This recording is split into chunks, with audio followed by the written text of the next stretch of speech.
muted. I was still muted there for a moment. Good morning, good afternoon, good evening, everybody.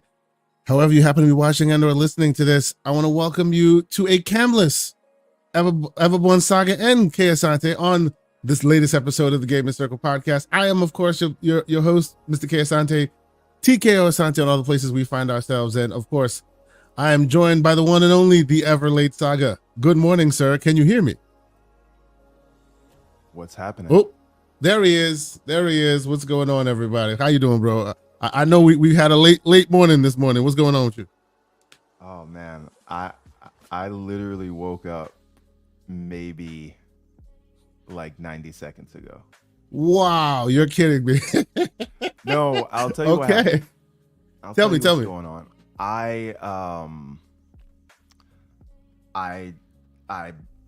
I think I woke up at like 4 a.m. this morning and wasn't able to go back to sleep until around 6:30 a.m.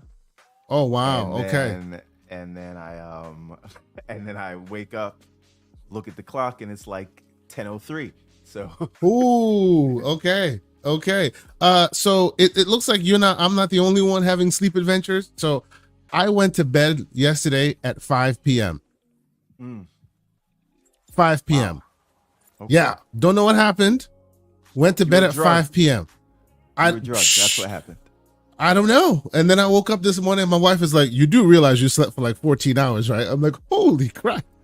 And I average like 6-7 hours. So, there you go. You needed it, man. Clearly I needed it. Yes, absolutely I did. Well, okay. We are here. This is completely unrelated, but please. As we know, I've been dieting for the last several months, so I weigh myself every morning or whatever. You burn the most calories while you sleep. So yeah. So I'm on a diet, is what you're saying. Yes. I weighed myself when I first woke up at 4 a.m. That's just what I do every morning.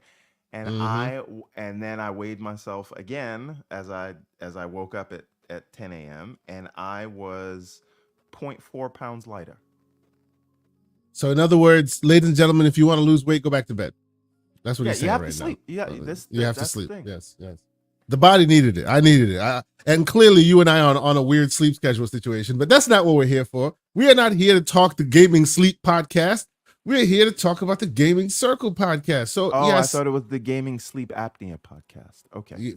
Yeah. Maybe that's what it was. Yes. Then I see MJ Dark in the chat. Maybe we can play some Horizon Forbidden Sleep. That'll help, right? I was gonna ask if that's what you were playing when you fell asleep, but I felt shut like up, bro. Too soon. You were watching the pilot of the canceled Horizon show. You see. No, I mean, that is too soon. We have another show to talk about. Indeed. But we'll get there. That is too soon, sir. That is too soon. Anyway, so welcome, ladies and gentlemen. I see a lot of folks already in the chat. A lot of people already chatting it up. Welcome all. Welcome one and all. Thank you so much for being here. This is one of those mornings where. Chat. Yeah, man. I see you in the chat, Hargeet. I see all the great people. Aaron's in the chat. The man with one of the best names. Man, it's Aaron, man. It's Aaron. Stop the BS. When are we getting him on the show? We had him on the show, but we can get him back whenever he wants to be on the show, sir. On the show again. Yeah. I mean, he will definitely be on the show sooner rather than later when I go to Germany and he and I do the in real life podcast over drinks. That'll be great. So there you go. There's that. But no, we should definitely have him back on the show proper. Yeah, you are not wrong. You are not wrong. So MJ Dark, he of course always with the first super chat. He's here with a member chat. He's been a member for 6 months. Thank you so much, sir. He says, if you want to lose weight, turn in Horizon Forbidden Sleep and you will lose 50 pounds in 1 hour. Hello, gents. Have a great show. ROG X ain't special. Wow. Oh, he is. Hey, man. I'm with you on your page about the ROG X being a little snake oily, but I did see the Fox, the great Fox. His last tweet was prolific. It was interesting. It might be good. Who knows? Hey, I'm here to be honest. If I was wrong, I was wrong. It is what it is. We shall see. I'll just say, let the ROG Ally X hate flow through you. You guys just can't give it credit, but it's okay. The reckoning is coming on Monday when these Sir, like I reviews keep come. telling you, I have no issues with the hardware. My issue is more with actually with the company who's making it than it is the hardware that is being produced. If the hardware is good, it's good. But that's why you can't see the forest through the trees, sir. I've had There he you goes. tell Yep. me because you didn't like, and you don't realize this. You don't like Asus so bad that you told me 24 gigs of slightly faster memory is not going to make any difference No. versus 16 gigs of slower memory. No. Or What I you told guys you, are talking and let's get about it straight. extra battery Let's being bad. let's just get as it Asus is straight, doing. sir. Let's get it straight, sir. I said that the speed of memory matters more than the amount of memory, right? The speed, meaning going to speed is faster. Meaning going to 7,400 megatransfers per second is far more important than 16 to 24, right? That is the side factor. But we're not going to get into that because it will come out soon enough. The reviews will come out soon enough, and if it's good, it's good. You've heard it here, digital receipts. If it's good, it's good. I will still have a side eye for the company until I hear somebody do an RMA successfully. It is what it is. But if the hardware is good, fantastic. That's it, right? That's what we're looking for. By the way, on the other topic of hardware, I have hardware on its way as well. So there's some excitement going all around. So we shall see, right? I remember the reviews for that hardware too that you got on the way, but we'll see what happens when you get the retail version. And MJ, stop it. J Mac with a member chat, also here for 6 months. Thank you, brother. These guys they've been members for so long. We appreciate y'all. He says, I just had to crush a friend of mine's dreams of college football, 25, by letting him know there is no last gen version. Grown man tears. But you know what though, and we might talk about that a little bit. Isn't that a good thing for us gamers who want to move the ball forward? Right? It seems that a lot of people are jumping into the new waters because at the end of the day, that's the only way to get the hardware to get to play the game you want, right? If they release the last gen version, wouldn't people just continue to stick with the last gen version? That's the question, right? That's the question, you know. So we shall see. We'll get into that a little bit more properly. You had 4 years almost, or 3.5 so far to upgrade. There comes a point where the older hardware is just not going to cut it, but it is going to be. You know what? We'll save that because I think you have a topic. I think I have some things to say on that front. But I'm very interested to see how sales go, because there's this thing that we hear that to us who are really plugged into this thing, enthusiasts, right? Bought Xboxes and PlayStations day one or whatever. We hear things like Xbox is at the highest amount of console users they've ever had, while at the same time hearing they're being outsold 5-1 and they're not selling. At this point in the life cycle, they've sold less than the previous generation, which they already were down from the 8th generation or 7th generation.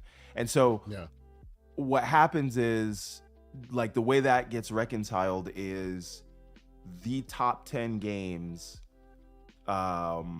every year are probably games that are over a decade old or nearing a decade, right? We're talking about FIFA, Madden, 2K, Minecraft, Roblox, Fortnite, GTA 5. All of those things are still the most played games, but the thing that they have in common is that they can all be played on last gen, and there are many people who only play those games. And so if they if that's all they play and they can still play it on their existing hardware, they aren't like us, right? No Kendrick. They just care about playing those games. They can still play COD, they can still do those things. There's no real reason for them to upgrade until you say you have something like a College Football 25. And what will be really interesting is when GTA 6 comes out. And there's this like the most poorly kept secret that the PS5 Pro is going to come out. And in our world, our sort of content creator or enthusiast world, obviously people are going to say, oh, everyone's going to, spend the extra money to play GTA 6 on the best hardware they can because it's not coming out of a PC yet. And so everyone's going to play on PlayStation. And what we don't understand is that there are a lot of casuals who haven't seen the need to upgrade because they didn't care about the extra performance. And those people that need to upgrade are looking for the shortest path to get to where they're going. And the least expensive path will be the Series S. And so I think there's going to be a lot of people who, when they're forced to upgrade for a title like college football, and we're seeing this now, we're seeing this thing sell out in different places. When they're forced to upgrade for something like a college football, which is probably a more American centric game, so that's having a big impact on the probably Series S it's here definitely in a more States. American centric game. Definitely, Right? absolutely, But it is. Yeah. when FIFA goes next gen only, Mhm. you'll see something different because, again, that is the cheapest path to get to what they want, which is not to be a fan of a certain console or whatever. It is to play that one or two games that they play. And so no, I just think, I hear what you're last thing, saying. I'll just wrap up this Go ahead. thought, which Go means ahead, yeah. there's one end of the spectrum where, without question, the PS5 Pro is going to be the only way to play GTA 6 and other games that make that leap. But the other end of the spectrum is the casual who doesn't care about the performance, and this is the cheapest way to get there. So I think it's going to be interesting to see. Maybe I'm wrong. Maybe everybody just has $600-700. No. I don't think you're wrong. I don't think you're wrong. But I guess what I want to interject with, and we'll go back to other topics in a moment. We'll get to the way we do things. But this is a very interesting question that I think I want to tease out a little bit more. I don't think you're wrong, but that also brings about two very interesting thoughts in this realm, right? If that's the way to move them forward, and you see that's materializing now with EA Sports College Football 25, mouthful, that just happened to be how they decided to roll it, right? And to your exact point, which I've said as well, the only way to get the casuals to move forward is to entice them with a game that they couldn't find elsewhere, right? Because as you're correctly pointing out, not everybody cares about the technology, not everybody cares about the graphic fidelity and whatnot, right? All those other black hole games that they keep playing on the last gen, right? First off, and I have a two-part question here. You answer both of them for me. First off, those black hole games, what will get them to upgrade? Will that require a bag from a platform holder? Because it doesn't seem like it's in their best interest to cut off the huge install base of last gen in order just to get people to upgrade to next gen. It's not their bag. They don't care if you upgrade to next gen. Their mark of success is the money they're making, and they can make the same amount of money last gen, heck, on 360 if you make them, right? They want your money in microtransactions and continuously playing their game, right? And that is successful for them today. So why would Fortnite go to only next gen unless maybe PlayStation and or Xbox throws them a bag and says, here's a huge bag to forego your lost sales, go only next gen? That's my question one. And my question two is to your point about people upgrading for let's say GTA 6. And I've said this again, and I want to know what your thoughts are. Because these companies are listening, Microsoft more than most, but let's be clear, they're all listening. Does GTA 6 bring about the $80 game? Go. It could, but I feel like they're gonna make well, the answer is I don't think the base price will be $80. However, I think there will be versions of the game that will give you early access and these other things that that's not fair though. That's a hedge, because even Starfield, that was part of Game Pass, had a $300 version, right? I'm talking about base tier. Yeah. But I think they're gonna do something interesting. I don't know what that'll make most of the can't wait people. Something that's maybe more aggressive. Maybe it's like a month early as opposed to 10 days early or something like that. Wow, that'd be aggressive indeed. Where everyone's just gonna buy that version, but the base version will come down. I could be wrong, but I don't know that I see them moving the needle to $80 because they're gonna make it up with an insane amount of volume, and there's already people that are going to have to spend on a new PlayStation or Xbox to play this thing. I don't know if they also want to push the envelope. Hey, there've been conversations, bro. They've been conversations. I mean, wasn't that Sony's original push to go to 80, and then they pushed back and left it at 70? I don't know, man. I'm cautious about that whole thing. Not optimistic. I feel the gloom slowly coming. to your older point, to the first point you made in that question was, what about the black hole games? Because there's a difference between an annually installed Call of Duty, Madden, NBA, 2K. Those things you can just iterate and say, hey, there's a cutoff point. We're doing something new with technology, and the old guys are going to be left behind. They could do that. That's a very different equation when you have something like a Fortnite, a Minecraft, where it's the same game. You can't really completely change the code base. See, but in that though, there are differences. In that, there are differences, and Hargeet in the chat make the salient point about that. In that, even though they're both black hole games, Fortnite is different than, say, your Minecraft, because Minecraft is owned by a platform holder. So it would be in Microsoft's best interest to go, hey, if we want them to upgrade to the next gen, well, it would probably be more PlayStation, and if they had a black hole game, because Xbox has diversified their where you can play their games, so that's fine. But it would be, in general, be beholden to a platform holder to want to push you to the next gen so that they can sell you that hardware, versus a Epic who doesn't give a crap because their games are everywhere, right? But again, those games that Microsoft owns that are like that are literally everywhere, save for Halo in the list that he mentioned, right? So if this is the thing, right? If what you have are sort of black hole service games that thrive on being in as many places as possible, your goal, and again, I hope people that listen to this show long enough knows that we're not talking about this level of binary thinking. So I'm going to say something. It doesn't apply to everything. It applies specifically to the acute subject that we're talking about. So what I'm saying is Fallout 76, ESO, Minecraft, COD, Overwatch, right?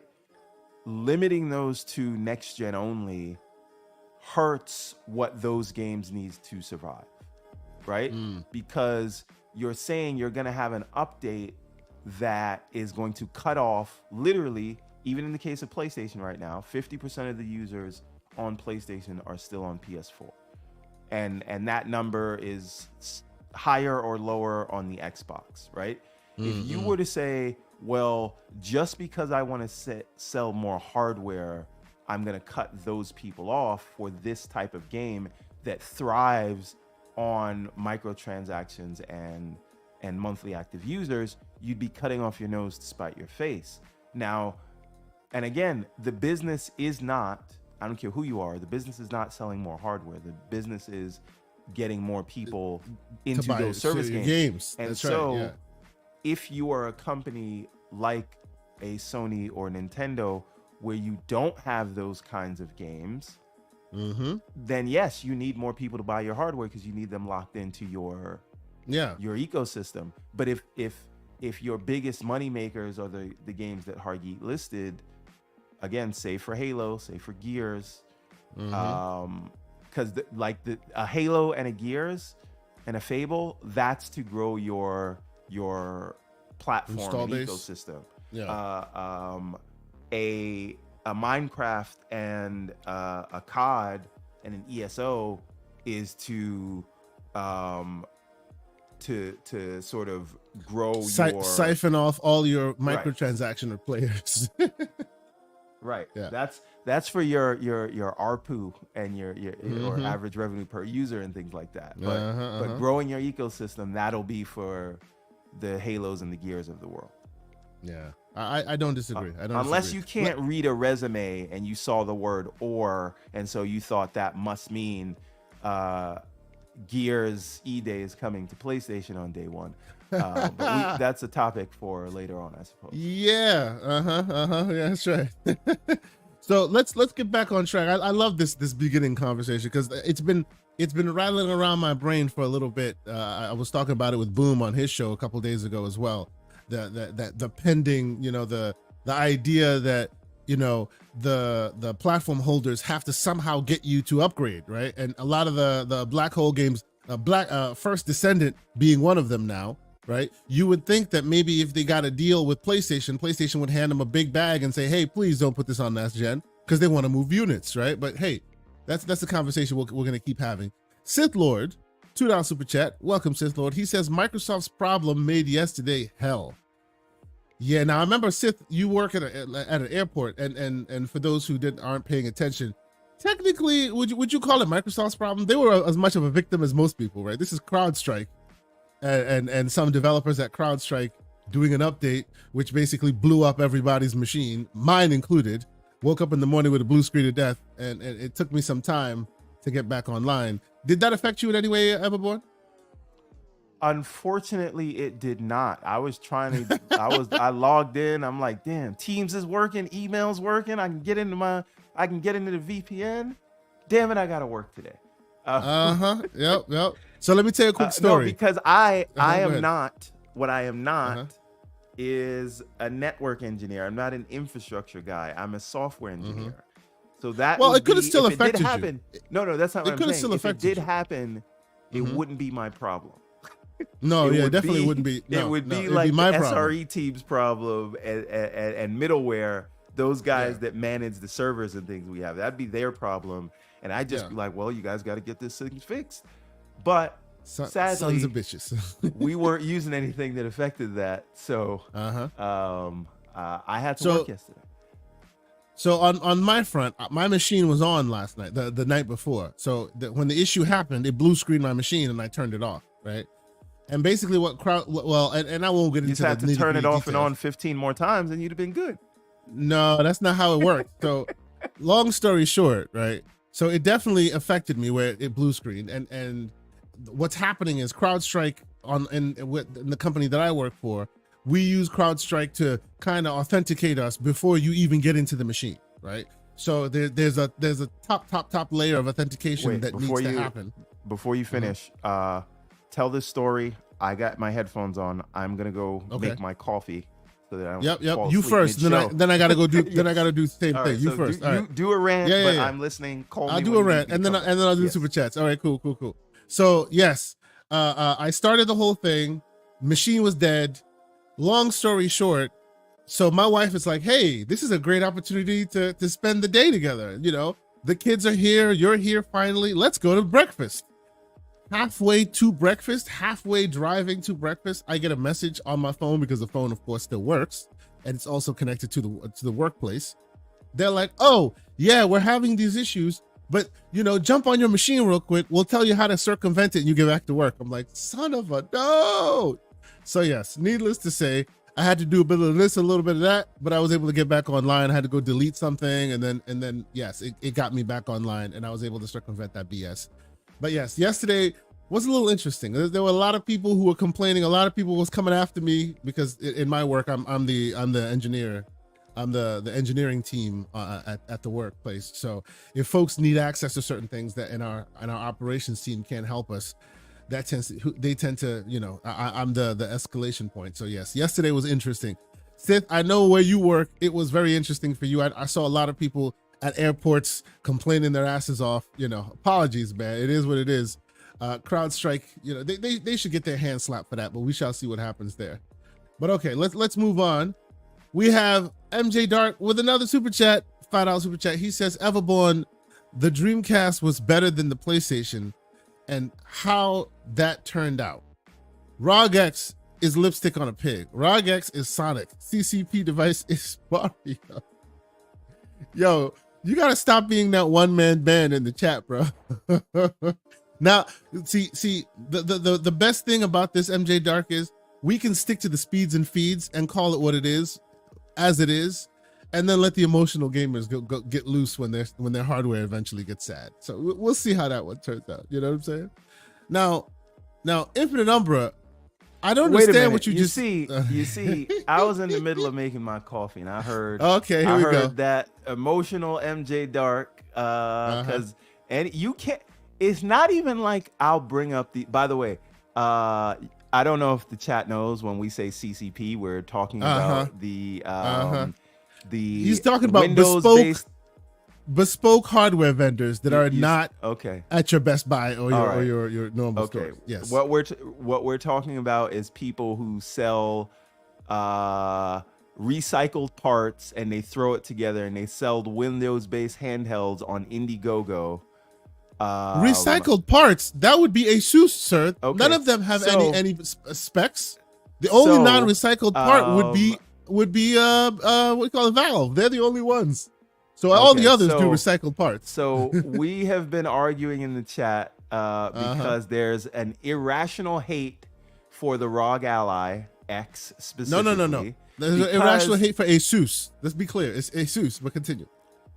Because these guys who spend $1,400 every 2 months on new handhelds don't like the idea that the ROG Ally X and the ROG Ally in general took all the spotlight away from their Windows-based handhelds that are made by the Chinese Communist Party.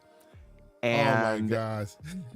So now every time you say anything positive about the ROG Ally X, you get these emotional responses, and then they call us the console emotional gamers. The CEGs, they just have this irrational hate for the ROG Ally X. I can't understand it. Okay, but that's what we're talking about when we say Ally X versus the CCP. I have to give the people the backstory. Sure. Now I'm gonna go back to making my coffee. Yeah, you do that. Yeah, you. he has to come and set it straight before he goes and makes his coffee. Good morning. Oh, and we lost him. He'll be back. I think we have the man One Bad Mother joining us. I see him in the background, and he jumped off, but he'll be back, I'm sure. But okay, let's continue. Hold on now. So Infinite Umbra, I may need you to explain yourself, sir. Let's see. He says, Okani Kasegu, I hope I'm saying that right. Origari Wa Stars? What the hell are you talking about, sir? Please enlighten me. I'm sure I said that completely wrong. Enlighten me, sir. And he does that with a 3-month member chat. Thank you, sir. I appreciate you being here. But I need you to explain yourself, sir. Anyway. And then the great Soil Tech is here. What's going on, brother? I hope you're doing well. He says, hit the like button and subscribe. Sir, I appreciate you. And yes, I need to do that more. If you are here and you are new to the channel, please do what Soil Tech is talking about here. How about you consider subscribing? How about you hit that like button and let the algorithms know that we're doing good work here? And maybe hit the subscribe button so that when we have another show, you'll know that we're doing it. We appreciate you guys so much for being here.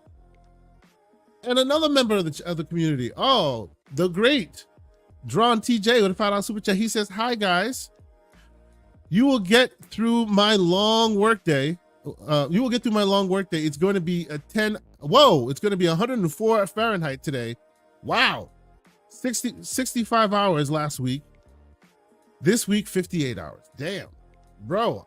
I hope you're getting paid well for that time with that much heat. Damn, bro. Like, and I'm in Florida, so I understand what you're talking about, sir. I do understand what you're talking about. I hope all is well. Let's see. Hold on here. Oh, he said fairly close. Yes. It's Megan Thee Stallion. Okay. I understand. See, I'm an old head, bro. The gray beards are real. Maybe I'm not caught up on all y'all young bloods real quick. You know what I'm saying? And I say that knowing that me and Umbra are pretty much the same age. It is what it is. Anyway, so okay, I'm gonna wait for Everborn Saga to return. But of course, I think we have the one and only One Bad Mother joining us. Good morning, sir. Can you hear me? Hey, good morning, Kay. Can you hear me, man? I can hear you. You sound great. What's going on, man? I'm all right. I just kind of rolled out of bed, made it to the coffee pot, and now I'm here. So, good morning. Hey, you know what? It is that day. Mm-hmm. No matter how smooth or unsmooth we are today, just remember, at least you didn't shut down airports and banks with your update. So, indeed. I'm definitely going to save that one in the back pocket the next time something happens at work. Oh yeah, absolutely. No matter what happens, at least I didn't shut down airports and cause like mass hysteria all over the place. It's Y2K all over again. This was hilarious. We've waited, what is it now, 24 years? Yes, for actually what we got Y2K. Yep, exactly. Did all those things we put in place over 20 years ago were just bullshit, weren't they? None of that stuff. Absolutely, they were. Yeah, man. So welcome to the show, man. I know you've been in the background for a little bit. Let us know what you've been up to, man. What's new with you? Besides lots and lots of work, I did get a chance to dabble in more than dabble in a little bit of college football, especially last night. Okay. I did hear you guys in the background while I was making my coffee talking about it a little bit. Yeah. About the console sales and I was expecting that. Like I heard Matt Pescatella actually called this months ago. He said, I bet I bet college football ends up selling more consoles than any of these exclusives that people were talking about. And I think lo and behold, there you go. And I think he's right. Yeah. These are the things that resonate to the audiences that haven't jumped on. But yeah, it's honestly, I think it might be the best EA sports game since, I don't know, maybe MVP 2005, something like that. It's pretty good. It's like this is the happiest I've been after purchasing an EA sports game in a long time. So it is legitimately that good. Yeah, and they did it justice. It's the fact that it's been over 10 years before they brought this thing back. I think they've done a really good job to celebrate bringing that back. So let me ask you this, to Everborn's point, and I actually think I do see where he's coming from there, right? Those who didn't want to upgrade because of speeds and feeds, because of graphic fidelity, those who need to be enticed by a specific game, those are the ones jumping in now, right? Because they weren't jumping in because of the stuff that were offered. By that logic, does the Series S win the day because that's the cheapest way to get in? You know what? I think that's an interesting point, and I was actually thinking about that this week because it's funny because I was listening to like some talk shows and stuff like that. It's a sports talk shows, not gaming even, and they're talking about jumping back into consoles after not having one for a long time. And it's and I'm guessing if you're one of those people or if you're casual, then yeah, you're probably now. I think the advantage. Sony's still going to have all the brand name stuff, right? They're still going to be the go-to brand that everybody goes to, but all other things considered, if you are that casual that you just like, I want to go play some college football again. I used to play that game back in the day.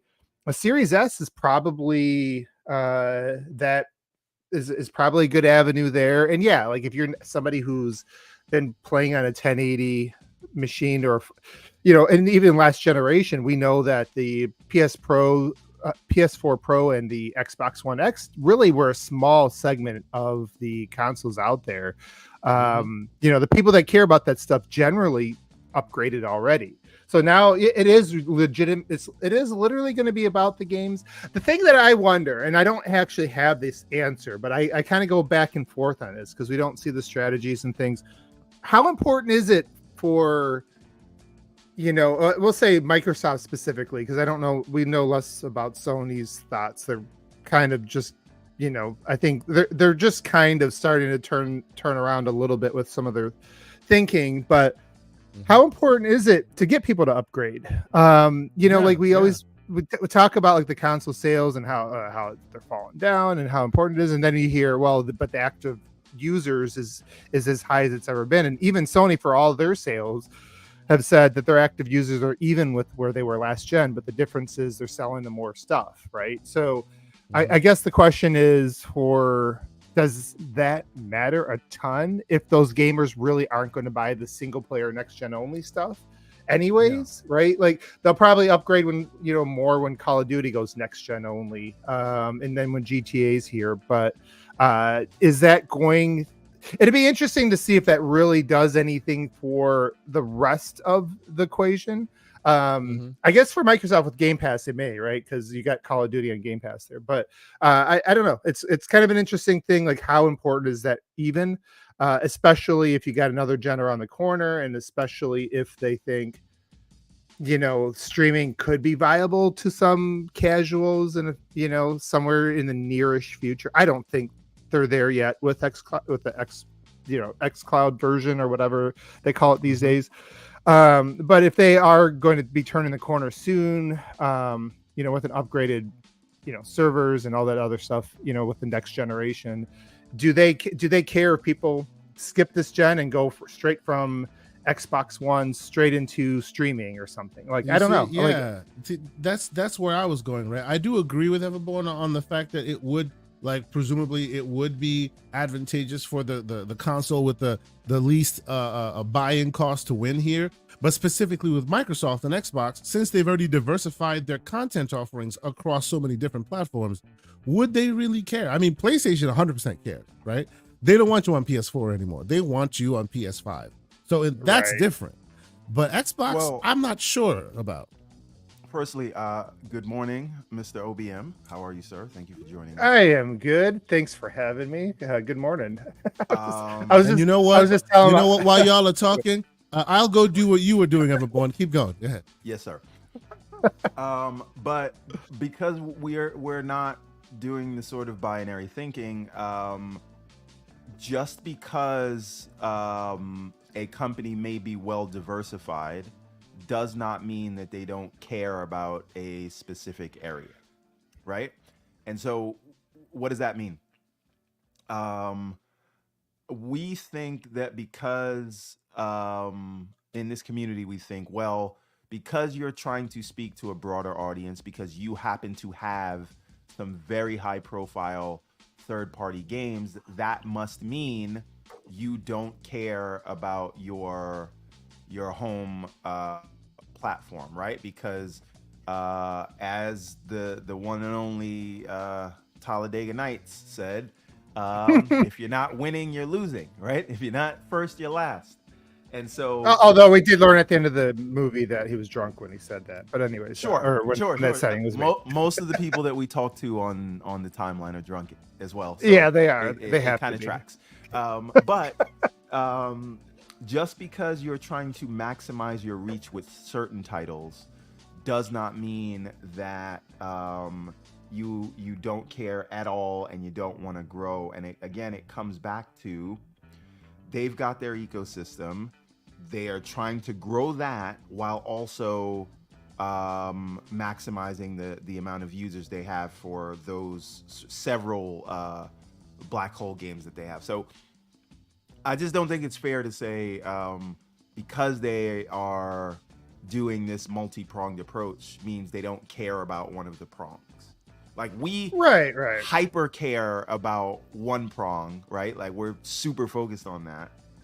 And they do care about it, but they're also looking to grow in other avenues. And again, they are very sort of ham-fisted with their messaging, I'd say. So it seems like to us they're not saying the words we want to hear. But if you look at and Kay says this all the time, if you look at what the competition's doing, they're just kind of making the same decisions just like 3 to 5 years later, right? But no one would accuse them of, well, they don't care about their growing their console base. It's just you care about that, but you need to grow in other areas as well. It's Well, possible to I do think both. that, yeah, I think that's always the biggest mistake is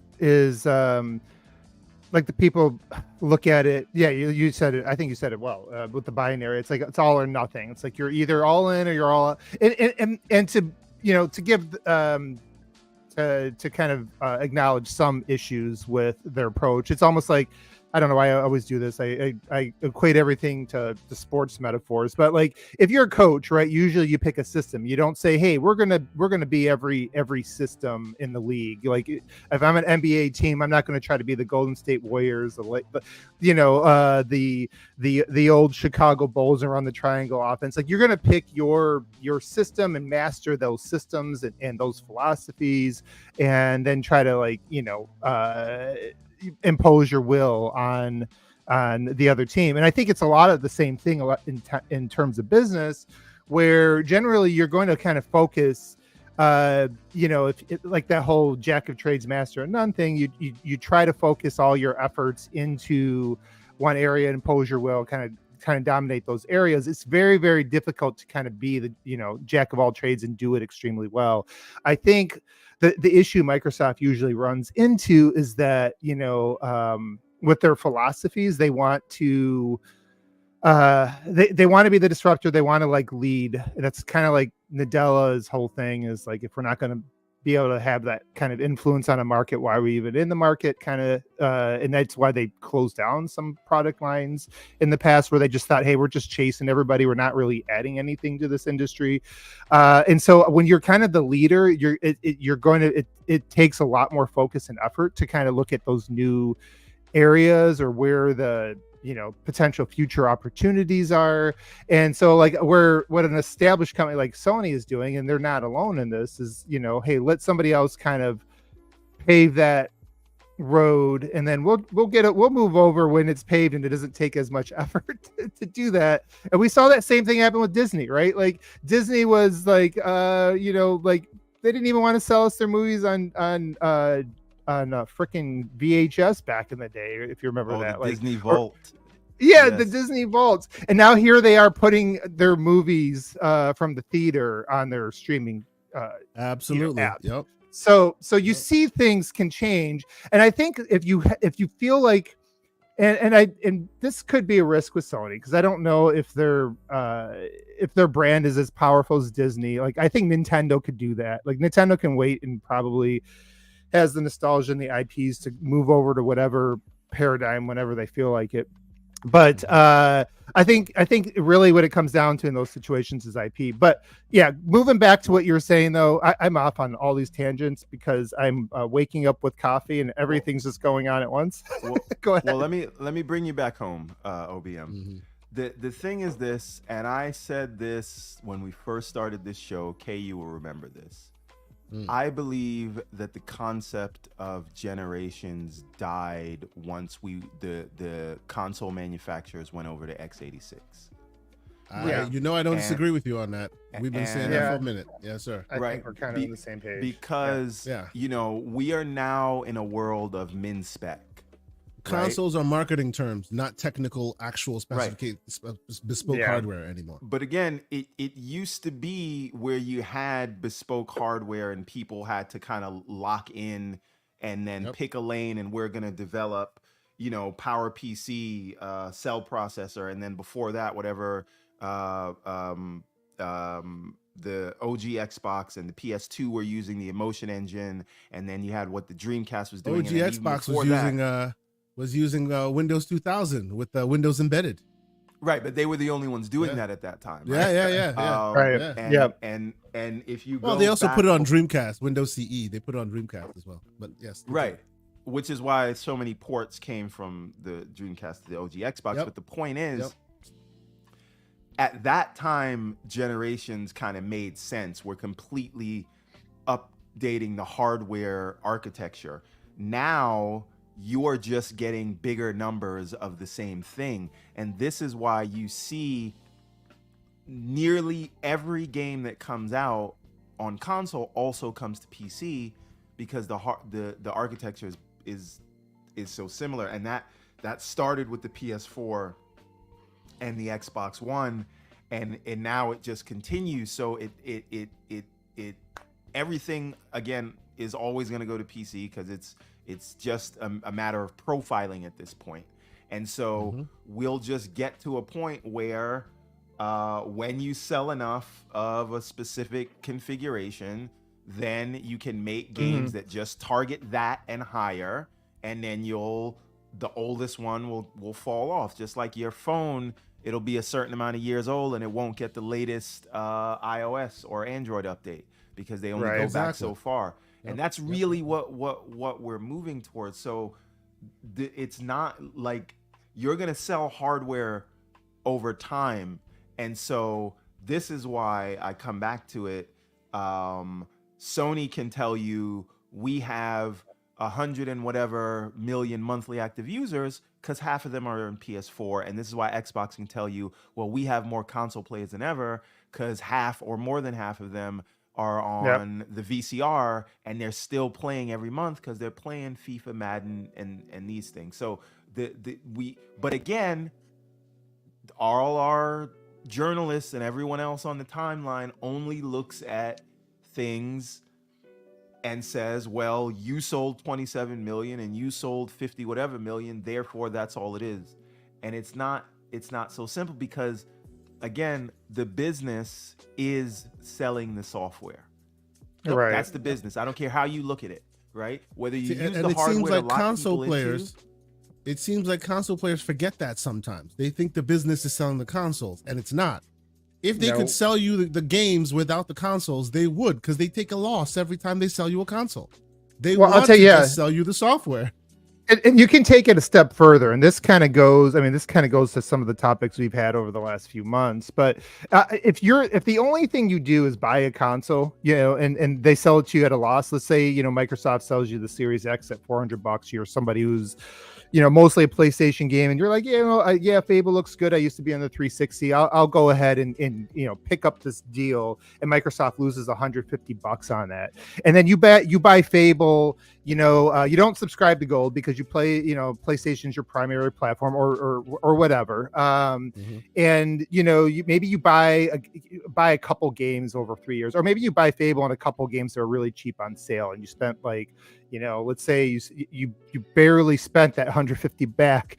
Like Sony would have been way further ahead selling you Fable at a and I'm not saying they're going to do this, but I'm just telling you, explain the business side of this thing. You said people Sony selling you Fable? You mean? Well, or somebody buying it on a PlayStation at 70 at a them losing that 30% cut would have been more profitable than selling you a console as a secondary device. And I can flip that around and even use it because PlayStation for me is kind of like that, right? Like I've gamed mostly on Xbox over 20 years. I got now I have a PC, so I kind of bounce back between those two things.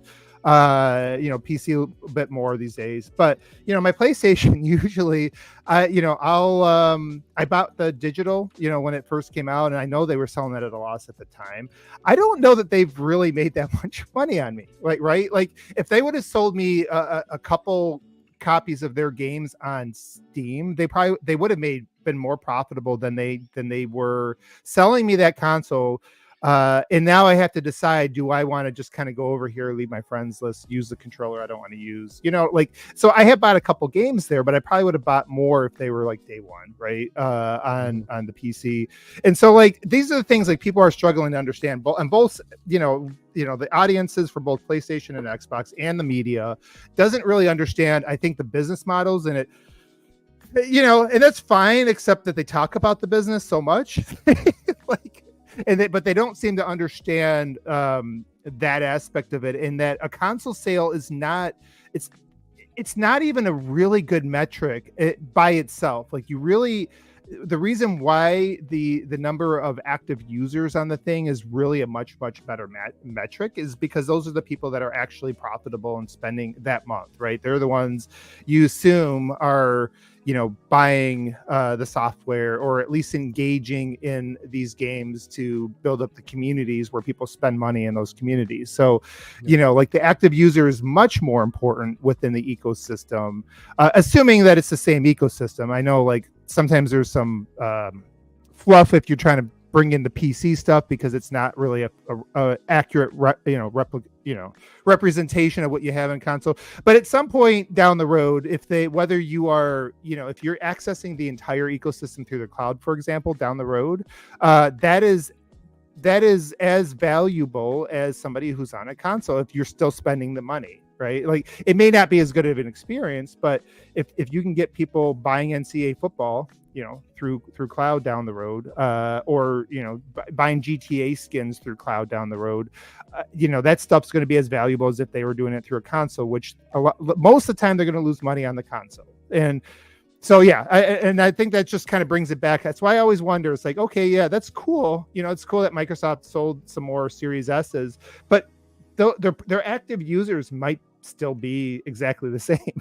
Those might have been just like gamers who were playing Madden this whole time, and now they went ahead and they upgraded the Series S so they can play NCAA football as well. So yeah, it's good that they now have the ability to buy a few more games, but it doesn't necessarily change. Like people are like, well, how can they do this more? How can we get more, you know, more of them to buy the new console? And that only becomes a problem. Like if people are on Xbox One, it only becomes an issue if you start having a bunch of new games that they maybe would have bought that only run on next gen, and now they're not buying that stuff. But generally, like if there's something that happens like that, they just will upgrade, you know, at the time that it makes sense for them. So yeah. Anyways, let me interject and quickly point out that I put a poll in the chat. It's a little derivative. Like it lacks detail. I understand. Don't come for me, pragmatic eagle. I know. I know. But like we here on this show and in this chat tend to be a Venn diagram of, you know, those who either are console mains and play on PC, or those who are PC mains and also play on console. So I put a question out just to get a temperature of our community and ask the question: would you upgrade your console if that was the only way to play your favorite franchise, a la GTA 6, right? Or in this case, football, right? And obviously the answers are yes, the answers are no, or I'll wait till it comes on PC, because they inevitably all come on PC, maybe a year or two later. Let's see what the community says. So far, it's overwhelmingly yes, but you know, we shall see where we are with it. We shall see where we are with it. But okay, I know you, OBM. I know you were playing NCAA, right? You said yes, this sir. Is one of the best football games. Any other games that have been keeping you busy this week, sir? It's that and Elden Ring. I got to the final boss. I got to the final boss and realized I needed a lot more Shadow Tree fragments. Mm-hmm. So I have to go exploring, and that is my biggest issue with the DLC. It was great up until I realized the map sucks, and I don't know how to get to certain parts of the map to go explore more. So I think funny. What I have to do is treat it like a job. You know the people that like have to 100% every game, and so they go online and then it tells them research. Everywhere they got it. Yeah, it's like, doesn't that feel like you're working? I don't know. That's like, I hate playing games that way. So, but that's where I'm at. I'm way under leveled because this dude is just wasting me. Like a couple shots and I'm down. So he takes out my I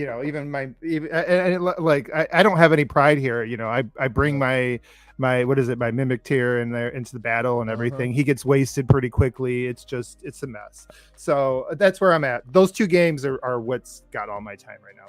So it's actually funny you mentioned Elden Ring. I had to wait till the DLC came out, and then I started playing the base game. I'm actually pretty far now in the base game. I'm actually pretty far now. It's only as you all know, I tend to love my indie games. So a few indie games have taken my time away, but I have been playing regular Elden Ring. Yeah, I've been jumping in. I'm walking around. I think I even showed it off and cheap plug. I did some I did some review videos of Fire Stick, the Fire TV Stick, Amazon Fire Stick. Both one showing off the original one, and I also found software called Better xCloud that I installed, and it gives you a little bit more capabilities with the Fire Stick. So I did a video on that as well. That's on this channel. If you go look it up, it's under the Tech Drop section. But even in that video, I did stream a little bit of Elden Ring, and I was showing my Fire and Ice build. I called my Fire and Ice build because I have two swords. One that shoots fire, the other one that shoots ice. So I walk around just like, doing that. But I'm enjoying myself in the world because I know if I go to a boss right now, I'm gonna have to like replace one of them with a shield again, because no boss can be handled without a shield. At least not in my experience so far. But yes, well, it depends on how old you are. Yeah, it's I don't know if you've started to feel it, Kay. Like you going back to the sports thing, like when does a sports player start to realize they lost a step and stuff? I feel like over the last few years, I started to realize, man, I'm just not.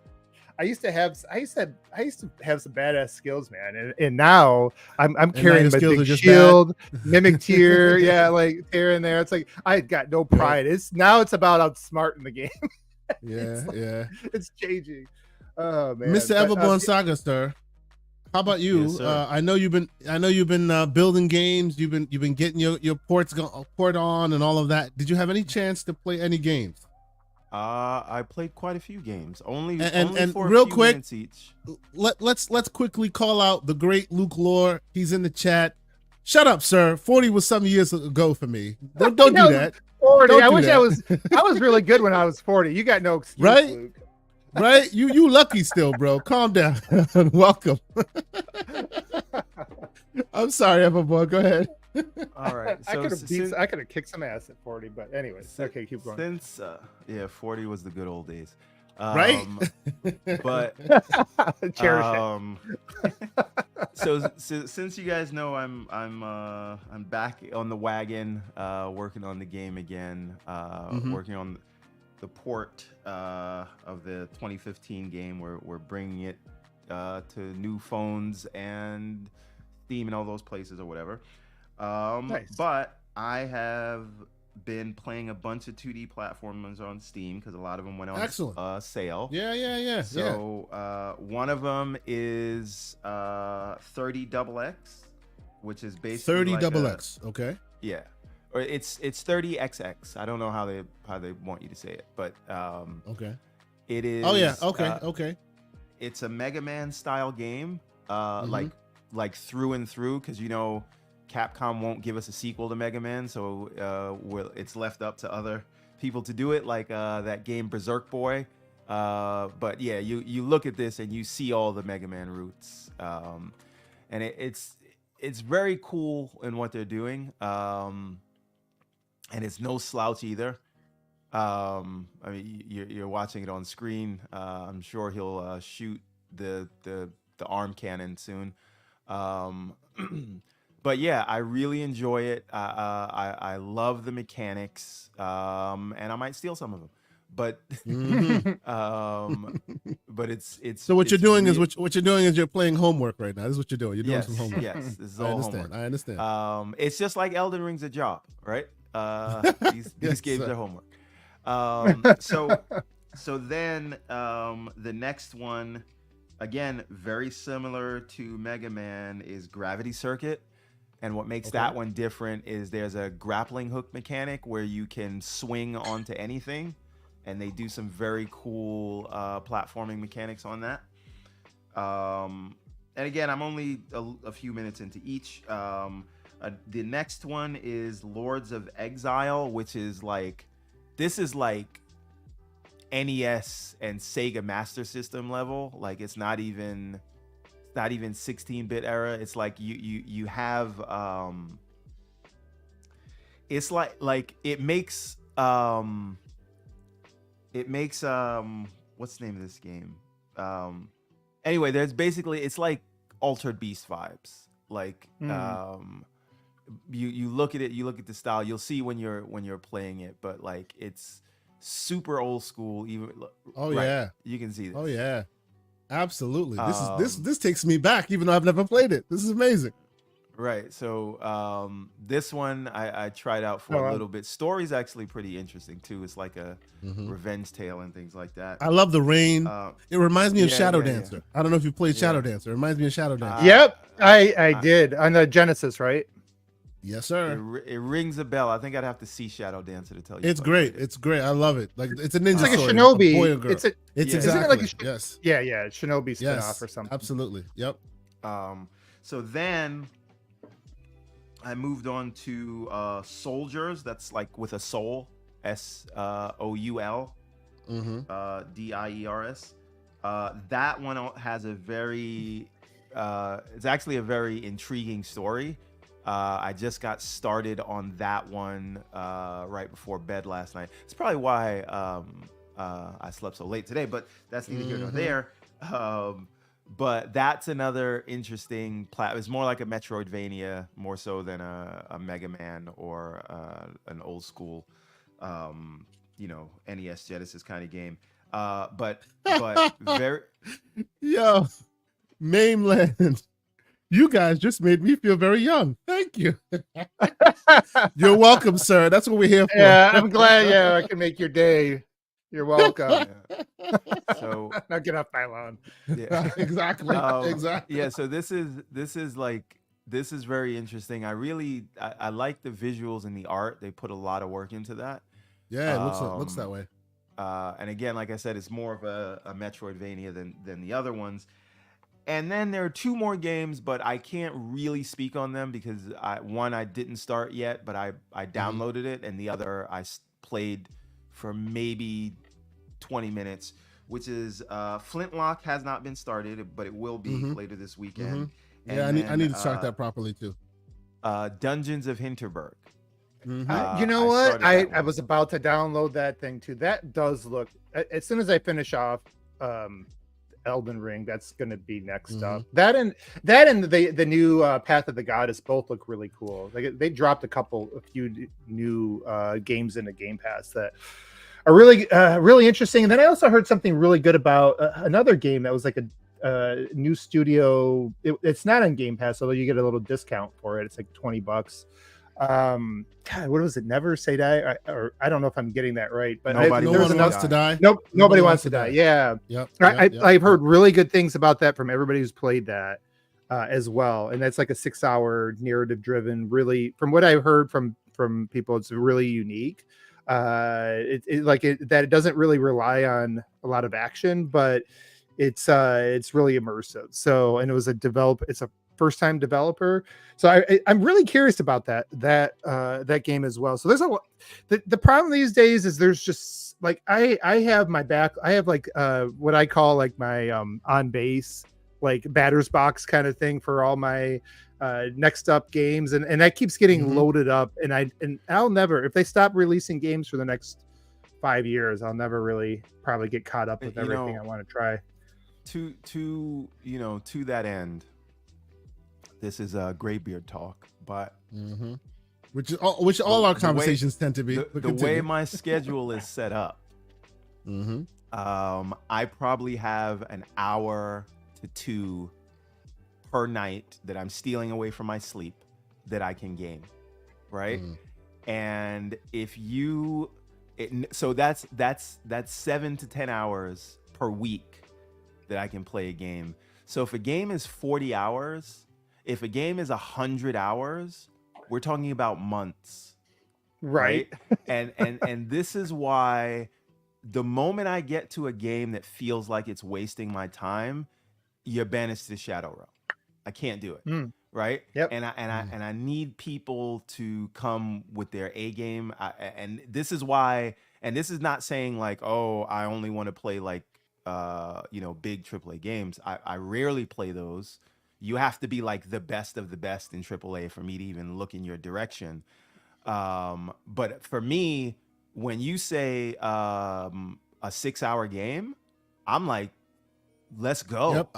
I need more Let's go. That's 6-hour right. games that I can play No, it's a 1-2 selling hours point. a night and be done in a week. Like that's what I want in order to play more. And again, once we and like people are talking about Concord and stuff like that. Concord was never Foreverborn, just like Destiny I mean, after the first one that I have countless hours in, but any of these service games, that's a non-starter for me. Anything where the whole point is just to play, you're done. But as I was saying, Dungeons of Hinterberg, I really, really enjoy the art style. I don't, the combat, again, I only did the opening, so it's kind of like a tutorial. So that's why it was so easy. So I need to play it some more. I do wish it was voice acted. But it works great on the deck, right? And Path of the Goddess, we also have to talk about. Okay, there's several things here. Sorry, don't mean to rant.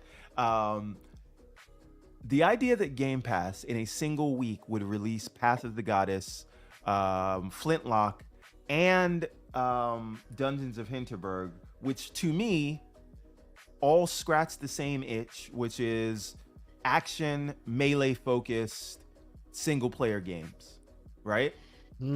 All right up my alley, all look interesting. You can't put them out all in the same week and expect. Hold on one second, real quick. Game Tech Talk is in the chat now. For those who don't know who Game Tech Talk is, as you guys have already heard, I'm super excited about my handheld that's coming out soon, the X1 player. This man did an amazing review of that. He was able to get himself a review copy, and I reached out to him in the DMs. I'm like, hey man, you got to come and chat with us some games, and we're gonna have him on the show somewhat soon if we can. But salute to you for being here, sir. And yes, we need to communicate. I want to get you on the show. We need to talk games with you. I think his name is Cliff out of Canada. Salute to you. Great work. Please, people, if you can, go check out his stuff. He does amazing work. I was super impressed with his review. So salute to you for being here. Thank you so much for being here. I'm sorry, everyone. I just had to call him out. Now, you want to talk about Graybeard Gaming. The reason why I was saying I wish that Dungeons of Hinterberg was voice acted, I am at a certain age, and my eyes are at a certain age where. Oh no! Again, don't go down that path. No. Here's the thing. I am playing on the Steam Deck. It runs great, right? I'm playing Dungeons of Hinterberg, and even some of those 2D platformers I was telling you about.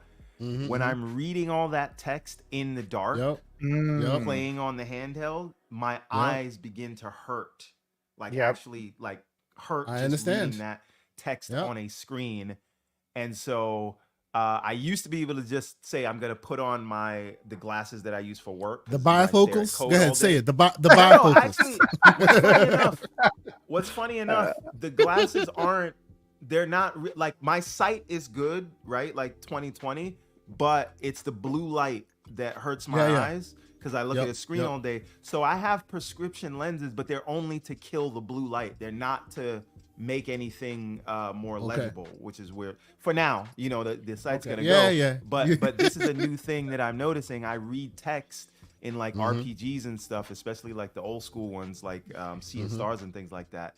And if I'm playing at night on the handheld, looking at the screen, even though it's an OLED and it's really clear blacks, it's actually starting to burn my eyes, even with the glasses, and I got to put it down. And so because I'm old, I need more voice acted games. And the game I'll be talking about, I have the same problem. Keep going.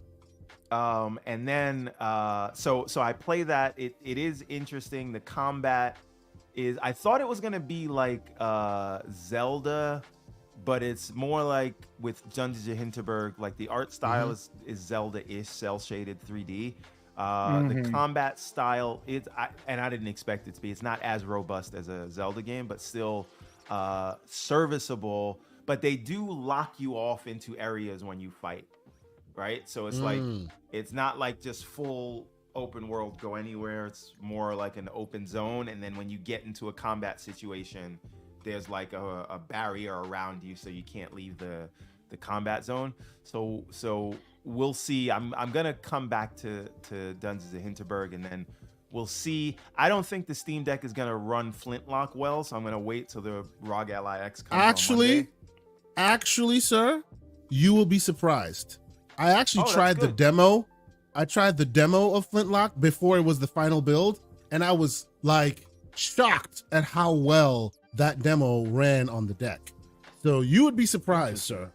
Yes. Maybe I'll download it. Well, we'll see, because I need something to test. It ran damn well. on. Like, and this is the deck LCD, not even the deck OLED. It ran damn well on that thing. So there you go. I don't know if John Wolf is listening, but this is the CCP trying to talk me out of using the ROG Ally X. Just bro, calm down. You have a deck. You have a deck. I said I've played it and it runs well. Calm down. Okay. And the last thing I'll say, this is another game that I want to recommend to everyone, because I don't hear a lot of people talking about it, but I think a lot of our audience would be interested. There's a game called Sulaco. I don't know if you can get that on the screen. Sulaco. Okay, they are using the old Doom engine. Right, the tech from that, where it is, they're giving you a 3D representation, but it is 2D. It's all 2D with sprite sheets. Listen to this man coming out with them indie killers, man, and it looks good too. Look at you. All right. Right. Well, watch when they shoot a gun. It's and this is all like, it's actually pixel art, believe it or not. Like, it is. I'm looking at it. It's amazing looking. Look at that. But wait till somebody pulls out a gun and you'll see, like, they hand drew all these animation using pixel art. It's really good, and it's 3D pixel art. It's amazing. Yeah. And if you remember the old school Doom, that's the tech they're using, and they make it really, really work. So check this out if you can. It's gonna give you all the feels, and sometimes it's so good you don't even realize it's not 3D, right? Like, oh wow, this is really, they do some really cool stuff looking. with the wow. Yeah, I learned about this one from Digital Foundry, because they just did sometimes they'll do a deep dive on a game that they like. But if you can check this out, check it out. It works on the deck, I believe. If you're a Steam Deck. So that's not 3D? Are you sure? That's not 3D. No. Well, it is 3D. Doom. It's 3D, but it's using the Doom 2D engine. It's all pixels. Okay. That's crazy. Yeah. That is wild. So that's crazy. And it's really, really cool. And I think it's only like $30. Like, oh wow. Go get this if you can. It will be worth your time. It's gonna take you back to a time when the world made sense. If you're a great kid. But it's very cool, and you can interact with almost anything. Check it out if you can. It's very so very Everborn. Before we move on, I will remind you. I will say, right. I have invited you. I have invited MJ Dark, a few other folks, to the GCP group in Steam. I actually did that yesterday or this morning. This is the reason exactly why I did that, because there are lots of really interesting games that are coming out. There's so many games, obviously, so many games that we can't all know play the same thing. And sometimes out of nowhere, MJ Dark, as you know, will drop a gem, and like you are dropping gems here today. And I want you guys to put that into the group. You can link it in Steam so more people can check it out. I did send you that invite. Go check it out and go become a member of it. And I will promote it to the community at large when we start filling that thing up. Can you highlight BT Mavericks? It's true. It's true. Voice acting is an accessibility feature now. 1,000%. Absolutely, sir. But you know what? On that topic, let me tell y'all what I've been playing, because I think you're going to see a theme here. There's a theme forming here today. And what I've been playing this week is a game that I've really, really enjoyed, and it's called Gestalt, Steam and Cinder. So I will first and foremost say that the game was provided, a code was provided to me by the developers. Metaphoraxis, I think is the Metamorphosis. I'm sorry, Metamorphosis Games. So thanks to Metamorphosis Games for sending me that code. I've been trying it out. I was like, oh yeah, I'm gonna give this a try and talk about it on the show. Maybe write a review for it on thegamercircle.com. And it has taken my life. Like I said, I was all in on Elden Ring.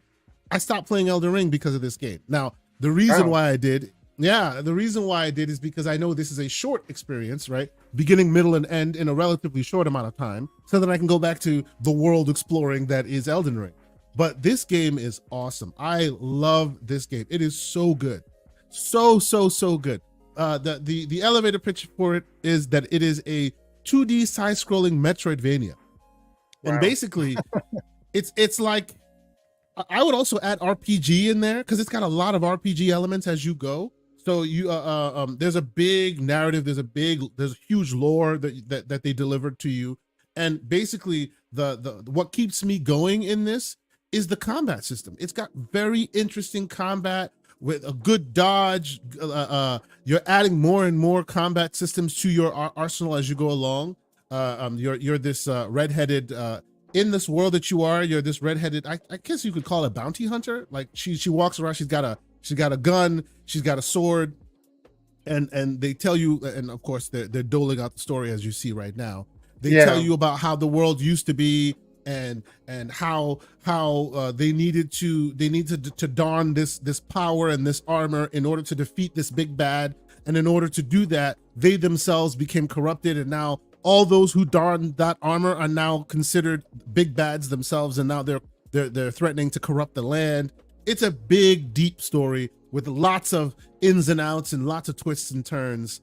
It's really, really cool. But the moment to moment of it, where you have missions, right? You go, you talk to friends, they give you missions. There's literally a journal that gives you access to all your missions. There's also bounty hunter work that you can take. You go into the middle of the world and you'll find a robot. And by the way, one thing I didn't mention, it's a steampunk world. So Steam and Cinder, it's a very steampunk world. So there are like killer robots all around, as well as old school, it's almost like it gives you the dialogue and the way the aesthetic kind of reminds me of Firefly, the TV show, if you recall, right? The way they talk, the way the swagger of some characters, they're all in kind of like old school Western flair, but then there's robots as well. That obviously that's the steampunk aesthetic, but it is very, very cool. Like I'm really, really enjoying my time with it. You can pick up lots of drops in the world where like there are certain drops that it has hard combat, like not impossible. It's not hard, but it's the lightest of Souls-like, right? So you're walking around, you always have 2 flasks, and you can increase your flask input if you get permanent buffs on it. And you at any moment you can take your flask and it'll regenerate your health, but you only have 2 to start with. And the wrong move, if you don't dodge at the right time, they're gonna murk you and you're done. And then you have to go back to a starting point, which I'll be honest with you, some of those starting points, some of the checkpoints can be a little brutal if you've been exploring and haven't hit another checkpoint, because it's not open world. Obviously it's a 2D side scroller, but you can go so many directions that if you're not careful and you don't look for it, you won't find another checkpoint. So it'll take a while for you to find another checkpoint. So you're in it, you're running around, finding all these interesting things, doing all this stuff.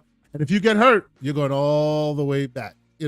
It's a platformer as well. Like it's really, really, really interesting. Now, the reason why I say that there's a theme here, and of course, obviously you guys notice there's a theme here, the theme of all of us tending to play these 2D games. I'll kind of scroll through and see if I can get to a bit more gameplay for folks to see. But the reason why I say that this is a theme here is this is also a non voice acted, all written. You have to read the story, and the story is very good, but it's also very, very dense. A lot of verbiage, a lot of weird, odd names and references to cities and towns and other worlds and universes. It's very heavy on the lore, right?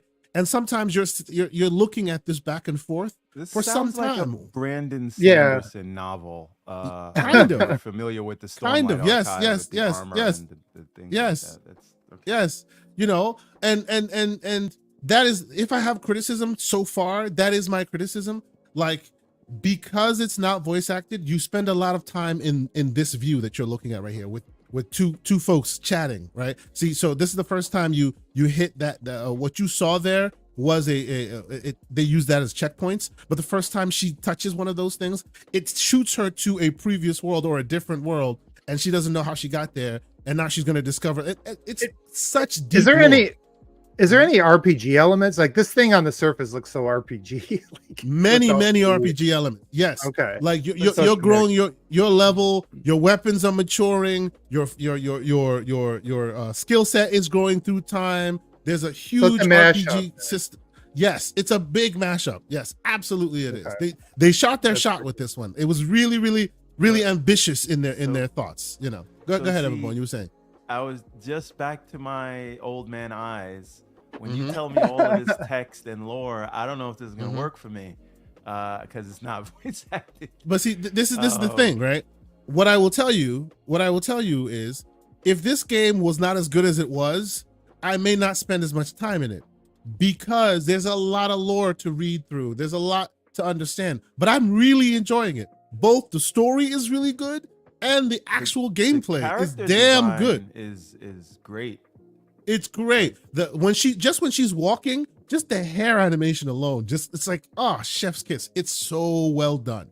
And there's more and more, and they diversify the enemy types up a lot. So you're playing. I think I'm about 7-8 hours in right now. You're playing. You're having a good time, and then all of a sudden, out of nowhere, an enemy type shows up that you haven't seen for the last 8 hours or 10 hours you've been playing, and it's just like everywhere. It's fantastic. They did such a good job with this game, and it's on everything.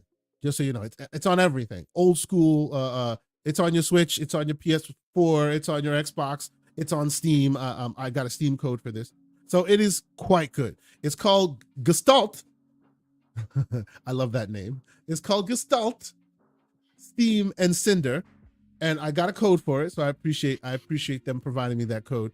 I will continue to play this. I have really been enjoying myself with this game, and I can't stop recommending it to people. I will say, as he always tends to do, Mr. MJ Dark also was playing this and was like, bro, you need to play this game. This game is awesome. And yeah, he was not wrong. Like, and I will show you the Steam page here. Some of the big bads, the boss fights, really awesome. I actually beat this boss, the boss you're looking at right now. It took me like 5-6 tries, because it gets hairy, you know, but it's really good, like really good. I was seriously impressed with this game, and the platforming is really good. The level design is super interesting, and of course the story is really good and deep. If I had one criticism, I just wish that it was voice acted properly. I wish it was voice acted, because I feel like it would be so much better if it was voice acted. This is gonna sound like a sin, right? But I don't care. In this case, because I understand it's an indie game, it's a small budget.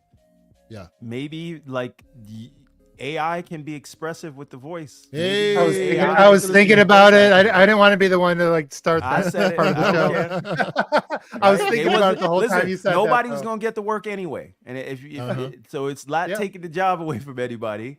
Throw some AI voice acting in there. I'll deal. So to your question, OBM, here's basically the upgrade tree, and it gets hairy, sir. Like, you can really go deep on your RPG systems, on your weapon combat, on growing your health meter and the type of weapons you have, and making them do even more, you know, as you go along, and you're picking up a bunch of stuff in the world in order to help you achieve that.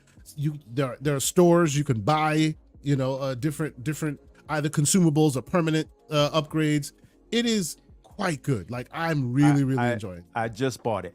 You sold me on it, even though I'm gonna have to. Well, Everborn, this should be part of your homework. You know, if only our digital libraries would carry over to our next lives. You know. Well done, sir. Can AI fix that? I don't know. And for my handheld users out there, as you can see, the game runs on everything. Even your OG Ally, it will sip battery, because it's very low on the TDP. You can put it to the lowest. You can put it on silent and keep playing, and you'll be playing for at least 3-4 hours. It's very good, very entertaining, and it doesn't require so much resources. So once again, before we move on, the game is called Gestalt, Steam and Cinder. I recommend it. I hope more people play it. It's really cool. So there's that. Let me catch up on a couple super chats real quick.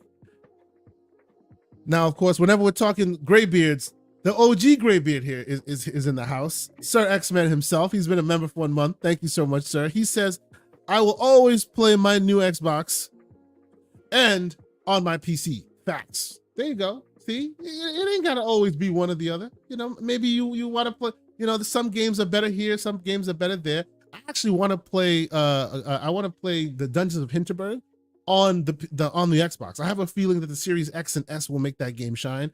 I mean, I could play it on Steam, and I probably on the handheld, and I probably will do that as well. But I have a feeling that the Dungeons of Hinterberg, just the way that game flows to me, feels good on a console. I may give that a shot. And the great MJ Dark with a $5 super chat. He says recommendation: Bo, Path of the Real Lotus. Nobody Wants to Die. Let's see. Mefumado. Escape from Ever After Onboarding. So all games that he recommends. Now, what I would say is, do not sleep on this man's recommendations. Many games you've heard me rave about on this show either came from him or he talked about with me after I'd already started playing it. The man knows his indies. He knows his gems. He's about that life. So MJ Dark, I don't know if you heard me, if you were listening on the show. I have sent you a link to our group, which I started a small group, which maybe I'll show that off as well. I know that there are lots of places that we communicate, lots of places lots of the places that we may or may not need access to in order to communicate in the gaming sphere.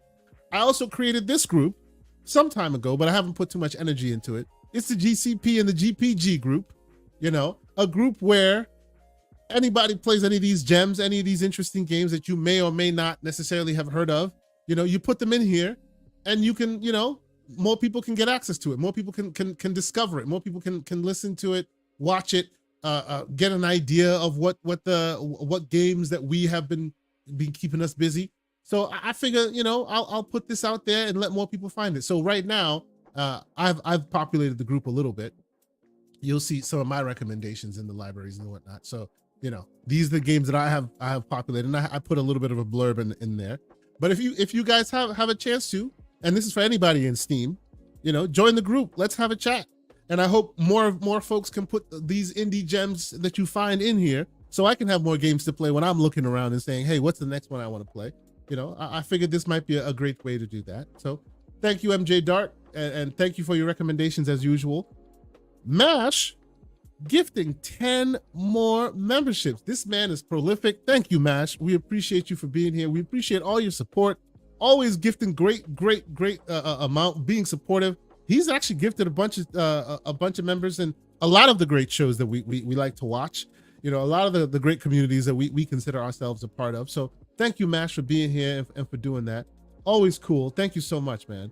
So yeah, man, it's been a week of indie flair, a week of non-AAA bangers, as it were. You know, I think it's a good thing. The more and more we play in these waters, the better. And I feel like I've always been the person that always thinks that these kind of games, when you play them and you give them and you shed light on them, these directly benefit the developers making it more than AAAs. Maybe I might be a little Pollyanna in my pursuits on that, but I've always thought that hey, you know, if you show off this game and you show off these creators who are maybe small in it, right, that more people would play it and they actually can eat off of that, and it's not this conglomerate type of situation. So I'm always happy to show off these games that these indies produce. But okay, let us set this up and let's start this thing proper. We're not going to be too long today. I think I want to keep it concise. Now, of course, the second I say that, you said that, you know, last week. But, and then you invited me. I'll keep you to your word, because I got a contractor coming over at 1:30 There you go. to look at the other. There you go. projects, So we're gonna keep it concise. But we're gonna get through these things as quickly. I found a few topics I thought was interesting that I thought maybe we would discuss on the show. First of which is that the Mortal Kombat developer NetherRealm is hit with massive layoffs. Now, of course, every time there are layoffs around here, you know, yes, it is part of the business. Unfortunately, it's become more and more part of the business. But I refuse to let these things just come and go without notice. I refuse to let these things come and go without and at least mentioning them. So we don't have to get too deep into them. You'll actually see that there's a theme going to be developing in this as well. but yeah, NetherRealm, and they've been great with the DLC. Right, they recently released a new character for Mortal Kombat. I'll be honest, I actually fell off of Mortal Kombat. I have the statue. I bought the deluxe edition with the statue. I have my Liu Kang literally in my shelf behind me. I've always thought, you know what, these games, I need to step away. When I come back in a month, 2 months, 5 months, then there'll be a lot more players, a lot more DLC characters that I can sink my teeth into. And it looks like I'm not wrong. There's so many like DLC characters now. Last I checked, there was Omni-Man and a few others. It's really, really cool. I don't know, Everborn, let me start with you, sir. Have you tried Mortal Kombat? You know, it's par for the course as far as these mass layoffs are concerned. Like Street Fighter 6, I own Mortal Kombat, but have never you haven't played installed it. Yes. Yeah. We need to get back keep into telling that myself, game, man. I'm gonna do it, but I just haven't gotten around to it yet. But I mean, here's the reality, right? The reality is this is somehow, some way related to Microsoft buying Activision. I don't know how, but I'm sure there'll be an article that points to that or the Series S. But on a serious note, I think what the reality is, they were working on this sort of reboot of Mortal Kombat for some time, and they had to staff up in order to do that. And now the game is out, and much of the DLC is out, and you don't need as many people until you're ramping up development on whatever the next iteration of Mortal Kombat is going to be. And so, you know, again, absolutely sucks for those people, but them's kind of the breaks, unfortunately.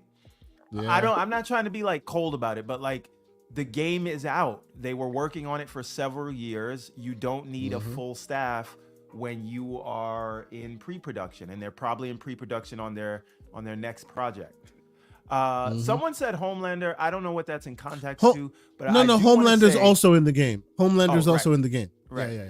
I do want to say, this season of The Boys has been fantastic. It started bananas, out, bro. Bananas. I was iffy on it in the beginning. I think they stuck the landing. Don't talk about the end because I haven't seen the last episode. Stop it. All I'm saying is return to form. Another fantastic season, even though I think it started off rough. And Mother's Milk needs to grow his beard back because he looks. It looks like a different actor right now. Yeah. But and Starlight looks weird. Like, what happened to Starlight? I don't know. She went to the same place that a few other people at the convention. Never. That's whatever that is. Yeah. Yes. But the point is, if you haven't watched The Boys this season, if you watched it in the beginning and you were turned off, keep watching it. I promise you, they stick the landing. I want to see if we can talk about that. And this is without spoilers. The Soul Sister character. Brilliant. Brilliant. Well, actually, I think she's brilliant. No, I mean, she's brilliant. She's supposed to be brilliant, literally. Right. That's what her character is. But I don't know that they sell you by the end that. Okay, I haven't seen the end. She's all knowing, as you know. They tell you that, and they kind of Sage. Sorry. But they tell you that she's planning all these things and she knows everything, but it's really like she just comes in after the fact and says, yes, I knew the whole time, but they don't really tell you how, and they don't have a connect the dots moment to kind of say they foreshadowed the fact that she knew this stuff. It's just her coming in and saying, I knew, and that doesn't really sell her as the smartest character, the smartest being in the world. So I feel like they could fix that. These are not. I don't think the writing, because I didn't say it. Yeah, I don't think the writing has been amazing this season. Like I agree with you that that the last episode was really good and they kind of get him, Aaron. Get him. But like they don't really sell like a lot of the character arcs and stuff like that. It feels rushed or not. They don't fill in the details or the and like like you're saying. I think the character is very interesting and the actress is really good, but the writing around her doesn't really sell her as the smartest person in the world. Like the writers that were writing the plot lines were not the smartest writers in the world, and I think that's one of the issues that they're Right, having. And that's with- what manifests. You in, have okay. to have when you're doing a character like that, you have to have a connect the dot scene that says, "Oh, right. she did Yes. this that we didn't understand before because the of that." Ozymandias moment, if you will. Right, for those who exactly, remember Watchmen. exactly. Yes, So yes, there's yes. by the time you get to the end, there's no connect the dot scene. It is just her saying, "Yeah, I knew the whole time," and that anyone okay. could say that.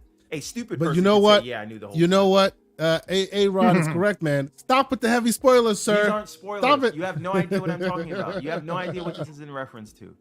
All I'm saying is there is no connect the dot scene where she explains how and why she knew everything. She just So that says, we "I knew so everything." so that we can stay concise and continue on it, I will first off say the man with one of the best names in the chat, Dr. Dry Rub, member of the chat, member of YouTube. Bruh, I appreciate you. Thank you for being here. And because you are a member, I get to say your name and it's not slanderous. Thank you, Dr. Dry Rub. Appreciate you for being a Pragmatic member. Eagle said it in his last chat better than I was explaining. Okay.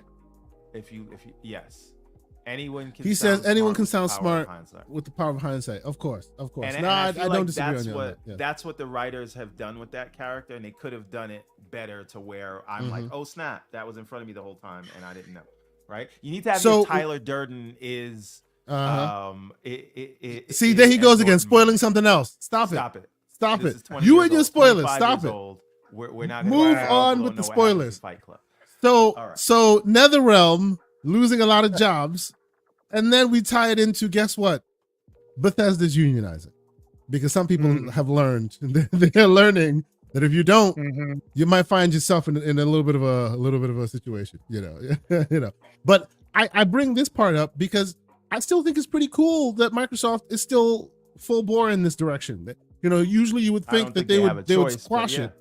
Yeah. Yeah, yeah. I mean, it is one of the.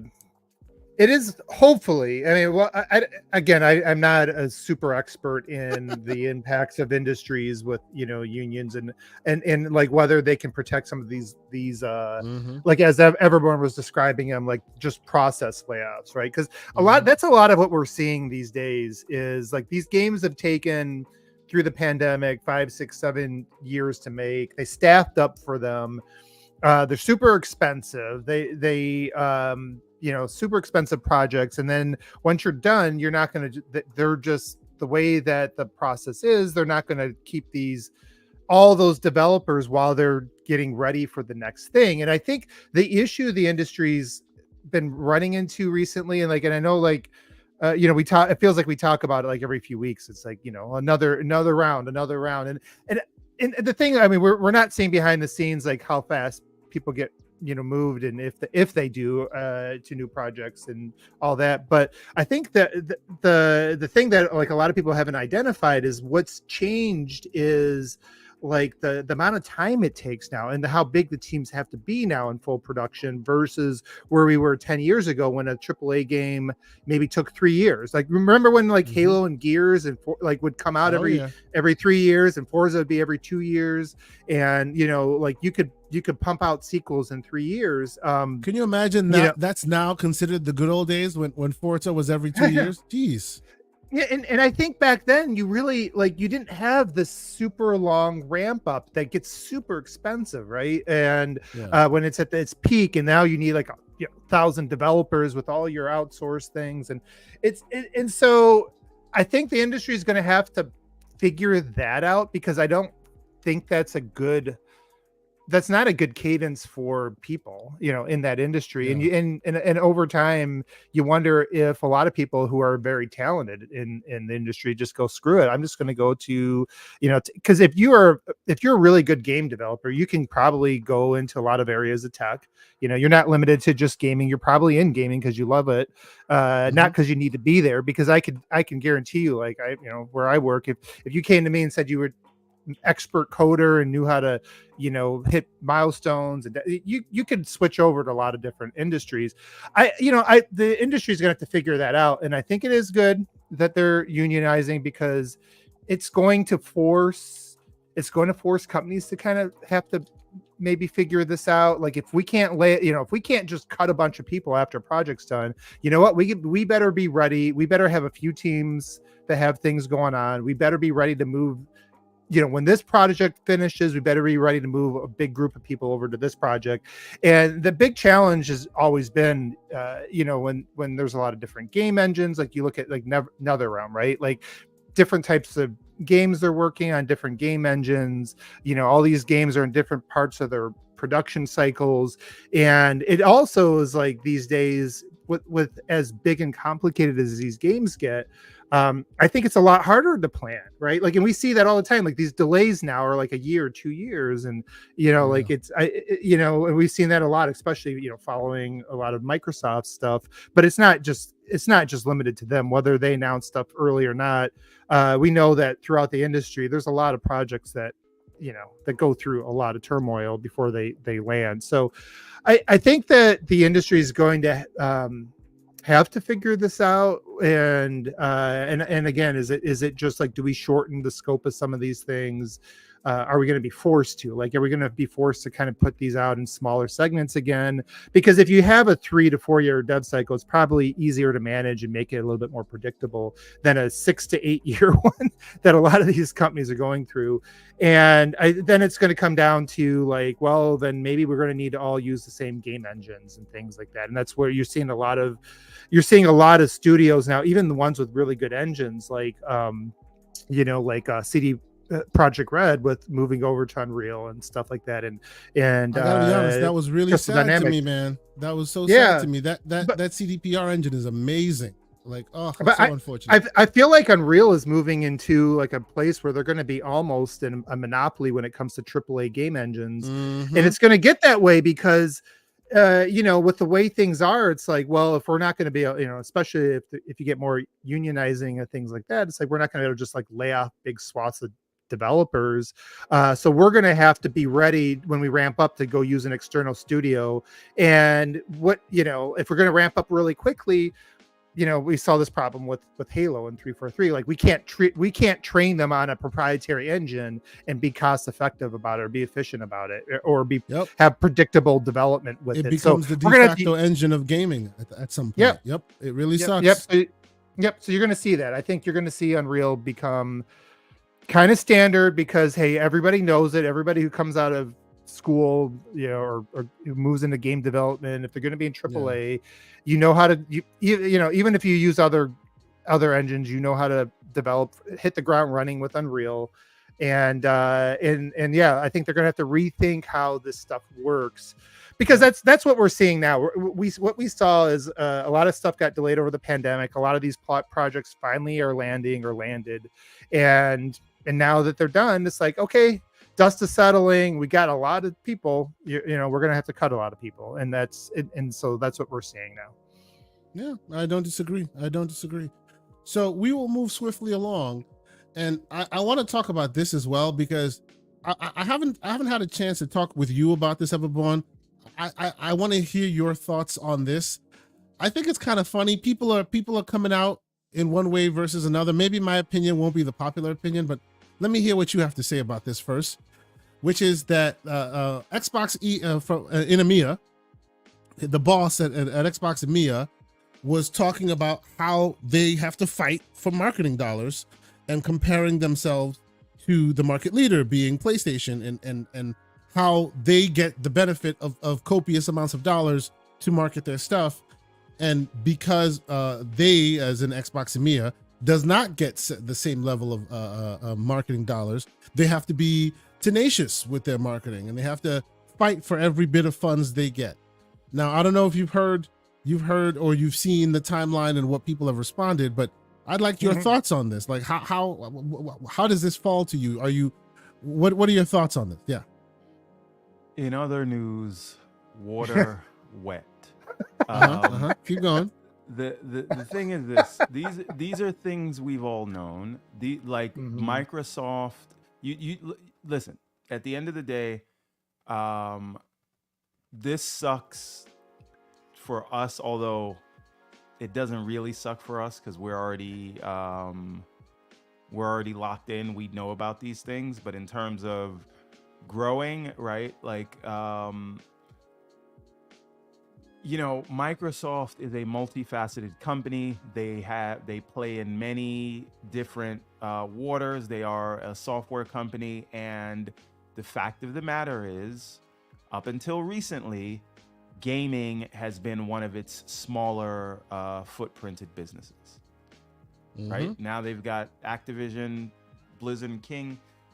Perhaps that changes, but there's a reason where when the ABK court case documents came out and there were certain leaks, and we saw what the profit margins look like on Sony versus hearing that the accountability margins, and again, there's a lot of accounting mumbo jumbo in there somewhere, but the accountability margins on Xbox have been higher than what the PlayStation's operating income has been. So, and again, how Microsoft calculates accountability margins is, for a wizard to figure out, because they have so many interconnected services that you bill one business, but it's making money for another. So it's a cost here versus a revenue there inside of the same business. But let's not get as far as that. My point is,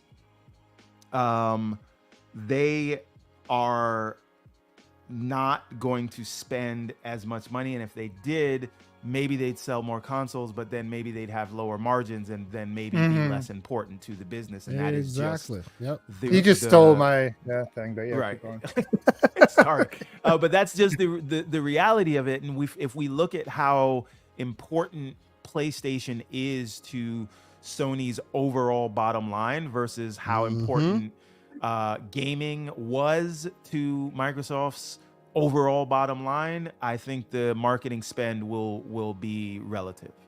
Yep. Right. And so, like, it sucks. We want everybody to know about Xbox or whatever. What you don't get to do, though, right? Because that's fine. That's the pragmatic approach. What you don't get to do is cry about it now. Right. I don't know what the context is of this interview that Tom Warren got.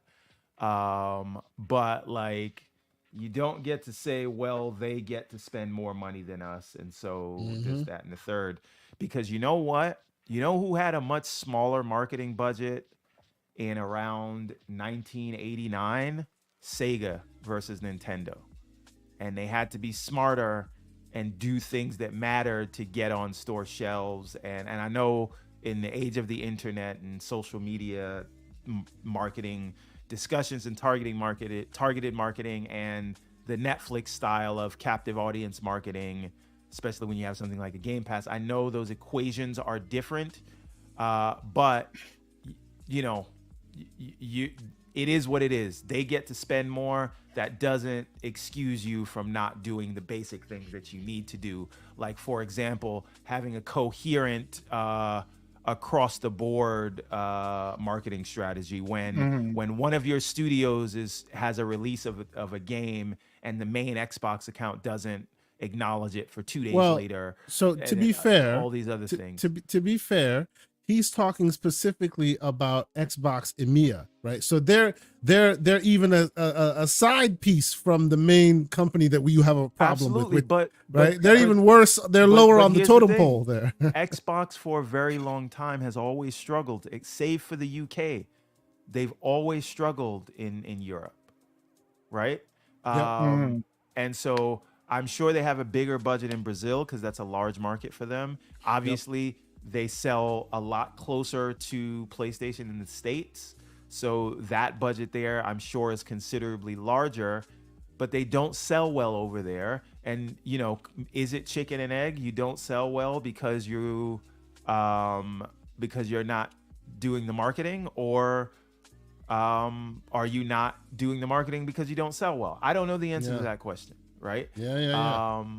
But, it is true. They have to figure something out if they want to play in that area. And the more entrenched Sony is, and again, Sony being an electronics company that is already embedded in these markets for other things like televisions and all the other things, um, they they have different channels and avenues where they can push the PlayStation to that Xbox just doesn't.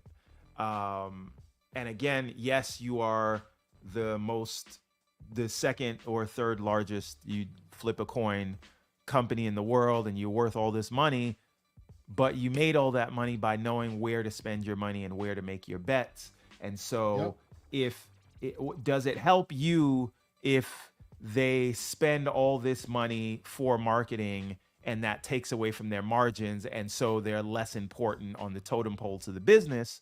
Or do they take that money and try to focus on winnable battles, right? Focus on more content, focus on upping the marketing spend in the regions where they are competitive, and win those battles first before expanding out. You know, it is what it is. Well, yeah, and I think there's. Go ahead. Yeah. Oh yeah, no, I was gonna just kind of jump in on what Everborn was saying, because I think he definitely hits on some stuff that I'd probably elaborate on a little bit, because like Everborn was saying, it is this whole idea that the big solution is just more marketing. The challenge with more marketing is that you have to have the returns to justify it, right? Like if you double your expenses with marketing and you only get 10% more sales, that was a bad play, and that's probably going to result in some cuts down the road. And like I've mentioned it before, but a few times, but I always go back to the Nadella and Reed Hastings relationship, and him knowing kind of how Netflix worked. And I think, and even initially alluding to some of that, I think Microsoft initially thought that, they saw how Netflix grew. They saw how Netflix did it without traditional marketing, and the content kind of sold itself because of the virality of things. And I think that they thought at some point, hey, we're going to put out all this content and everybody's going to play it. Because of social media, everybody's going to be sharing it, talking about it. Eventually, once this word of mouth hits a certain tipping point, this thing is going to explode, and we're going to eventually, be on pace to hit 100 million. I don't think they anticipated. I think they were on that path like in 2021, and maybe right up until they bought ABK. And then it felt like after the ABK stuff, and after a lot of the trials and the Jim Ryan stuff, and then a lot of his comments, a lot of the media and just people all around were like, oh, wait a second, like I see what they're trying to do here. Like they are literally trying to, turn the whole thing. Like once I think people started to see like the potential of that, and there was a lot of pushback. And I don't think Microsoft anticipated as much pushback from, mainstream, media, from gamers, from like everybody kind of like, oh shit, like they really are trying to change the paradigm, and this may not be good for the traditional paradigm that I've always known. And so they ran into that sort of headwind, and I think that really threw off a lot of their...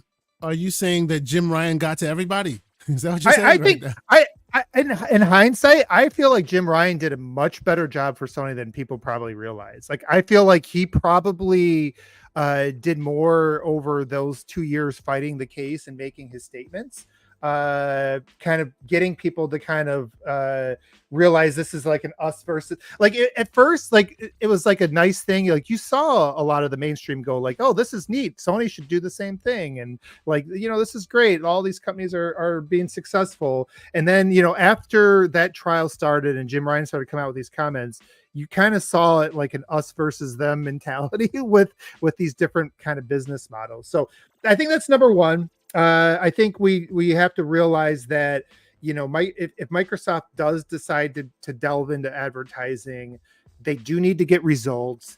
And there is a couple different ways you can approach this. You can say, hey, we're going to spend money in the marketing budget, which is going to drive these sales to the platform, which then will give us more support. Or we think that if we just took that money that we would have spent in marketing, we invested in content, it will market itself. And I think that was the approach they took.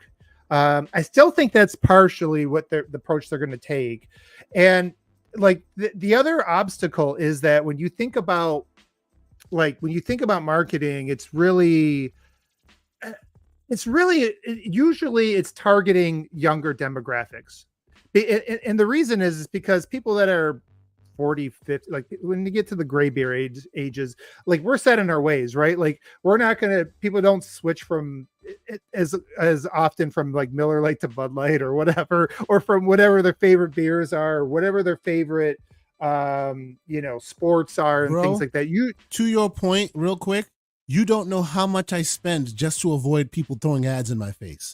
I hate it like the plague. Oh my God. Continue, please. Like, no. Yeah. We're like, you're not going to like, you're wasting your time on us graybeards. Right. Like, and that's what I think when Phil Spencer talked about, it was kind of too late. I think a lot of what he's alluding to is that the gamers that do value those old exclusives and things like that are digitally bought in, they're kind of long gone. Like we're not going to, there's no amount of marketing we're going to do that's going to get them to switch over. So, what do you got to do? You got to target these new generations, but they're so different, right? They play Fortnite and they play Minecraft. They play whatever the free to play stuff is.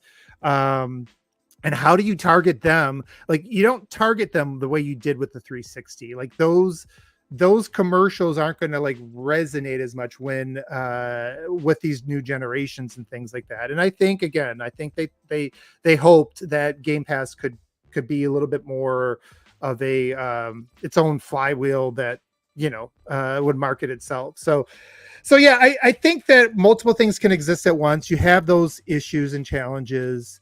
For Sony, I think they got to continue to keep themselves as the brand. So there's a lot more to lose on their end. So they're going to probably continue to dump money into it. But yeah, like everyone was saying, like the actual margins are worse on that side. So there's a downside to that. And we saw Totoki even calling that out. It's like, well, like as much as Jim and the team did a great job keeping Sony front and center in terms of like the brand when it comes to consoles, their margins suck. The head of Sony himself has basically called that stuff out. So that's one of the reasons why, so when people are bringing that up and it's like, well, Microsoft needs to spend more on marketing. It's like, well, where do you want them to spend it? First of all, I do think that the flip side is that what everyone was saying is true as well, though. Like two things can exist at once. Like the margins could be, you can rationalize why they've invested less in marketing, but also say that what they have done is not great as it is, and we know that it has been disjointed. A lot of it was Microsoft structure and things like that. It's not very cohesive. I feel like Klobrille does a better job marketing than a lot of their marketing teams altogether, and it's like part of it is they just sorry OBM just to go ahead, man. To be fair, right? Klobrille, fantastic. Klobrille knows how to market to us for what we are looking for. True. That may not be what it is going to take to get a like a casual into the ecosystem and do those things, right? Like because we like list wars. We like seeing the graphics next to things. That may not work for someone who's not already invested in the ecosystem and arguing with ponies on the timeline, right? Right. Yeah. So the marketing thing it's I don't think it's as simple as some people make it out to be. And if we are terminally online, we're constantly on Twitter, we may think about things differently. But again, if we're already here paying attention to this stuff, we are probably already locked in, and we are either in or never going to get in no matter what they do. And so it's what they do to market to the uninitiated that I think matters. Speak for yourself there, Reborn. I am not about the list wars. Calm down. I understand. But anyway, I do agree with you guys. And actually, that's why I brought this up, because I felt like people were giving them unnecessary smoke for this.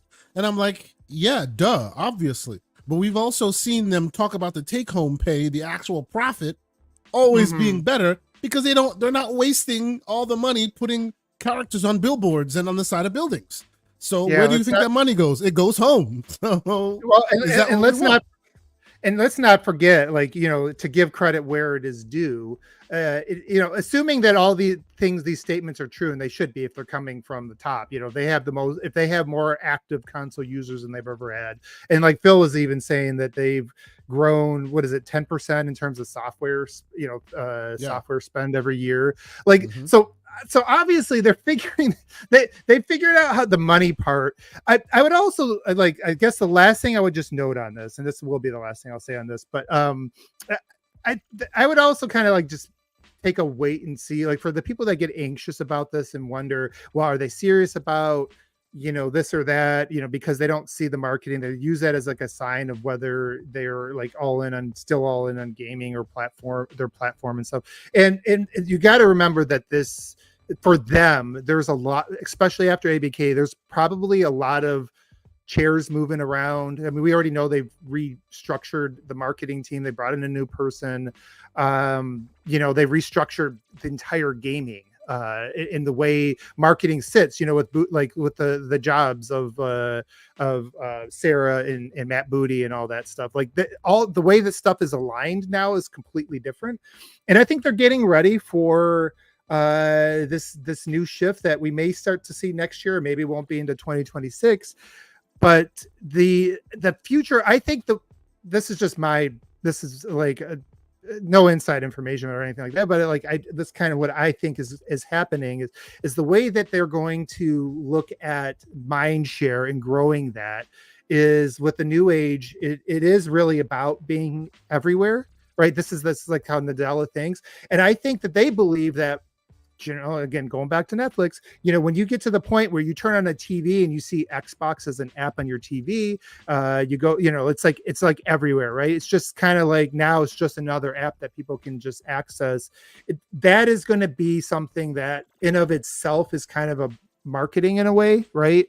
And I think one of the things that I wonder about for next gen, and I hope that this is kind of like high on their list, you would assume it is, one of the biggest weaknesses I think of their ecosystem relative to like Sony has been like the sharing and being viral and things like that. Like they really never mastered social media and connecting it to the console, whereas they used to be the leaders in that area. Whereas like we're gonna, we understand the community aspect, and we're gonna grow this through word of mouth and building up this, be the first in terms of like functions that really bring the social part of gaming together. I think they got to figure out how to lead on that again, and figure out how the next time they, with their future app, their future platforms, figure out cool and innovative ways to tie it into social media, to tie it into sharing, to really connect people again. Because it's been like disjointed, and they've been behind OBM, for a generation.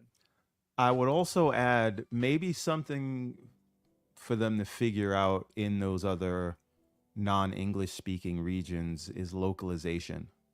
Before we like sort your localization issues before you start worrying about marketing to people in languages they don't understand. Right. Like so now is when I will be the evil monster in the group, and I will also mention. I know what you're gonna say. You know what I'm gonna say. I'm gonna let you say it, but I know what you're gonna say. They are in a world now where they've traversed the divide, not only with grammar, but with a lot of translation. AI can really help them in this world. Like when it specifically comes to localization, it really can. It really, really can at this point. You know what I mean? So yes, point the horns on me. I hate to say it, but here we go. And here's the thing, right? I have one of those new Surface Snapdragon Elite NPU PCs, and it has specific hardware in it, like the NPUs to run those small language models that literally in real time can translate things, like as you're listening to it, right?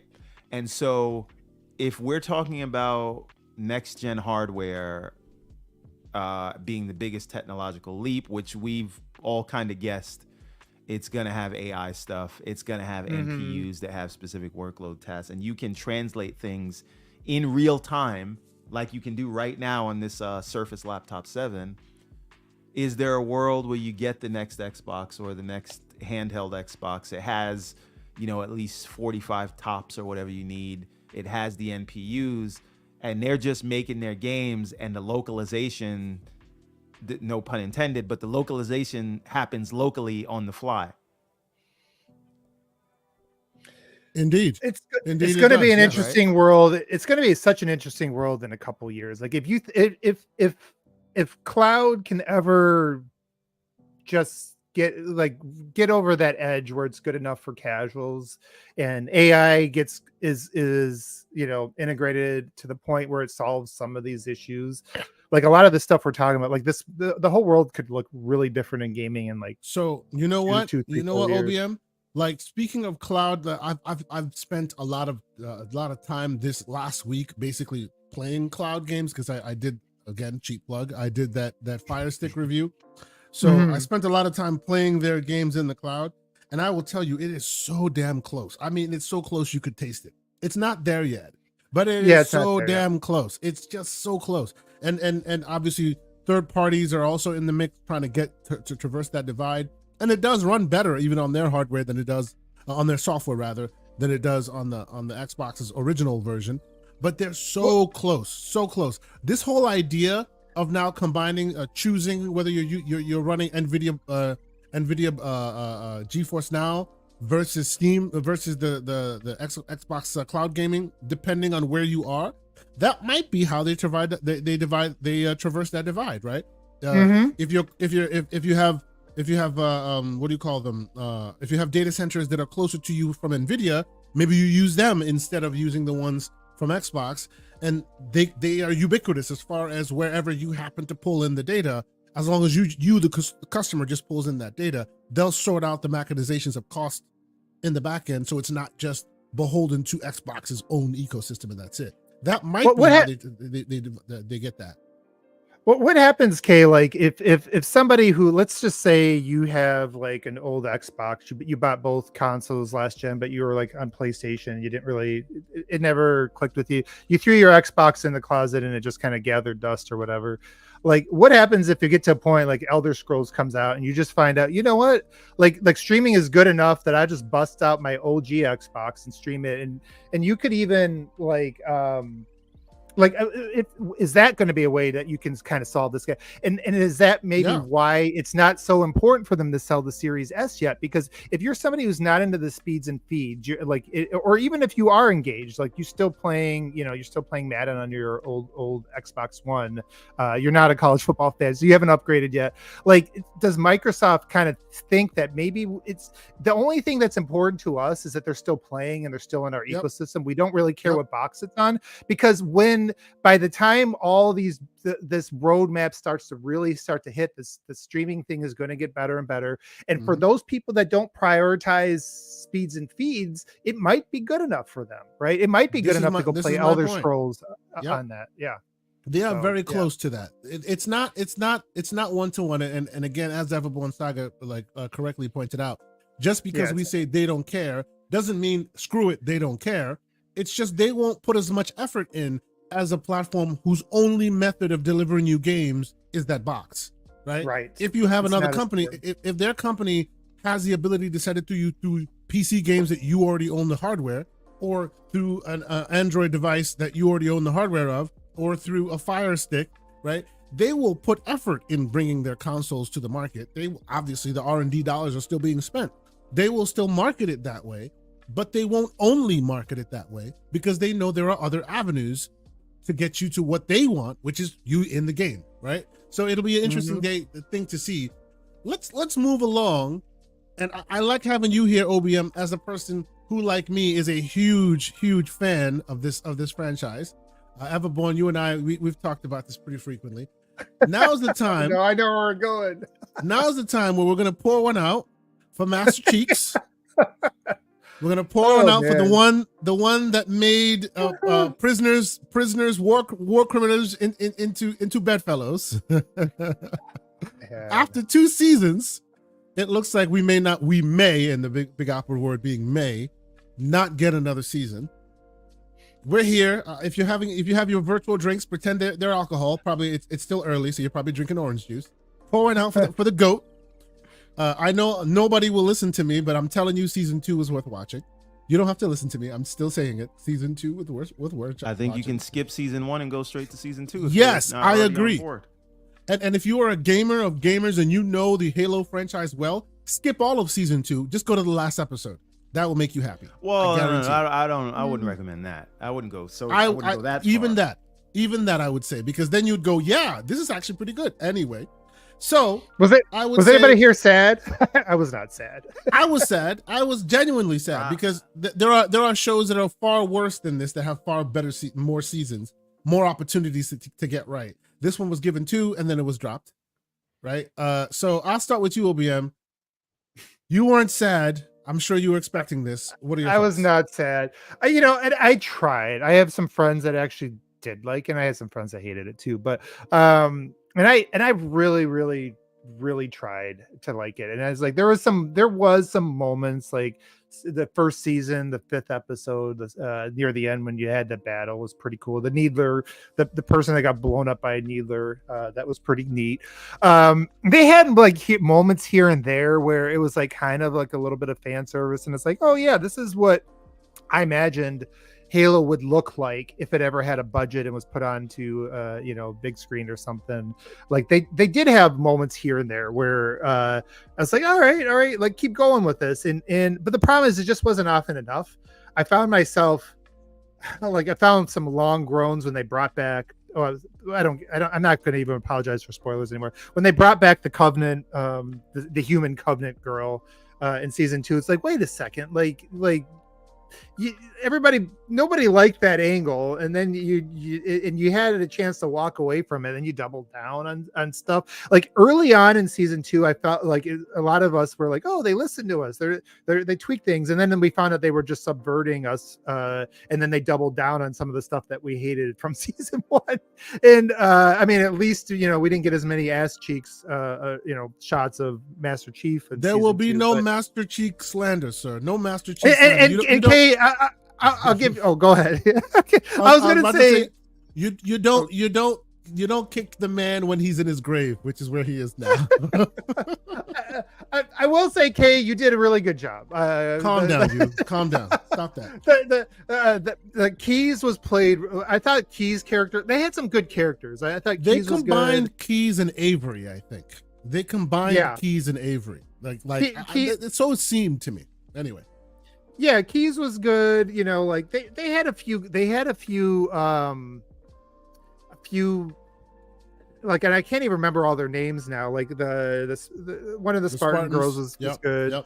Yep. Like the Spartan armor was pretty good looking. Like they had little things here and there. It's like, they got this right. They got this casting right, but it just never came together. And I know when the end of season 2 hit, I didn't find myself looking forward to season 3 at all. And I think that was them announcing.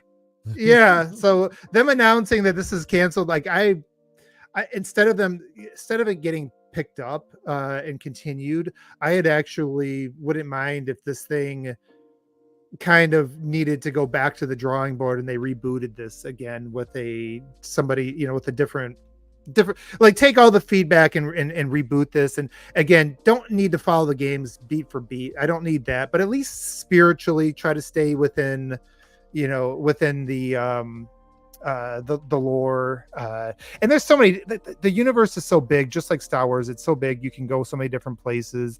It feels like you can still be loyal to some of the key elements of the lore, the spirit of the universe, all that stuff, and go tell your own stories, or even tell new stories, or kind of flesh things out. Like a good example is recently I've been watching like House of the Dragon, and I thought Game of Thrones ended horribly, by the way. Like season 8 was awful. I'm bitching a lot right now when it comes to TV shows, but House of the Dragon, like, I have the book that's based off of, and it's like a lot of high level beats to it. Like it doesn't flesh out the moment to moment. They just take the outline and they really fill it in extremely with extremely good writing and actors, and everything seems to fit, without like completely feeling like you are not being true to like the universe and the lore and stuff in ways that doesn't make sense. So and they're still telling their own story. I feel like you could do the same thing with Halo. You could still follow some of the major beats, but maybe fill in the color inside the lines a little bit creatively and things like that. So and even Last of Us, that TV show, does that in some of the episodes. I think it follows the games beat for beat a little bit early on, but they kind of veer off and they do their own things here and there, and I think that worked really well. So yeah, I wouldn't mind to see Halo get a reboot, not just continue. I'm gonna be a wet blanket for a little bit, so I apologize. Oh, Umbra, how could you, sir? How could you? Anyway. So there's a couple of things. Now, House of the Dragon. Yes, I've also read Fire and Blood. Yes, it is the book is written in the style of a historical account. So it's like you're reading a history book. And the show is basically showing you what their interpretation is of what really happened. So basically the book is like cliff notes of these events, and the show shows you on the ground what happened, who's the characters. And I wasn't sure the show could even work because there's so many time jumps, and it kind of felt like they were kind of jumping in and out to these things instead of telling a cohesive story. But I feel like season 2 has become a lot more cohesive, and so since you've read the book, you know what's going to happen to everyone and when. They've been pretty true to that. I also don't think they did Blood and Cheese justice, but that is a conversation for another day. What I will say though, with Halo, it is the Star Wars problem, the Star Wars Skywalker problem, right? Where the universe is so vast, it is more of a milieu. It's a setting to where you can tell stories. That's what Star Wars is, but they keep telling stories that are related to the Force and Skywalkers, when we all know the universe of Star Wars is a lot bigger than that. And so with Halo, my thing always was from season 1 was people have too many assumptions about the Master Chief because they have played as the Master Chief for 20 plus years, and anything that you do that is different from what people have in their heads is not going to feel right. This is why one of the dumbest arguments I've heard against the show was that Chief takes his helmet off. I don't care what anybody says. It doesn't matter if he takes his helmet off. There were other issues with the show. But anyway, I think that because season 1 left such a sour taste in people's mouths, that they couldn't fully appreciate what season 2 was, because they kept thinking about how bad season 1 was. And the people who could let that go and just enjoy season 2 for what it was, there weren't enough of us that were able to do that. I was week to week enthralled in what was going on in season 2 was great. Yes, and it didn't, even though it didn't stick to the lore per se, this is what happens when you have good storytellers. So I don't think it's as simple as stick to what happened in the game, because what happens in a game or what happens in a comic book does not one-to-one always translate to something working well in a television show or a movie. You have to adapt and take advantage of the medium that you're in. Season 1 just was bad storytelling, right? Yes. Like all around. And I think the only reason we got a season 2 is because Paramount really didn't have anything else.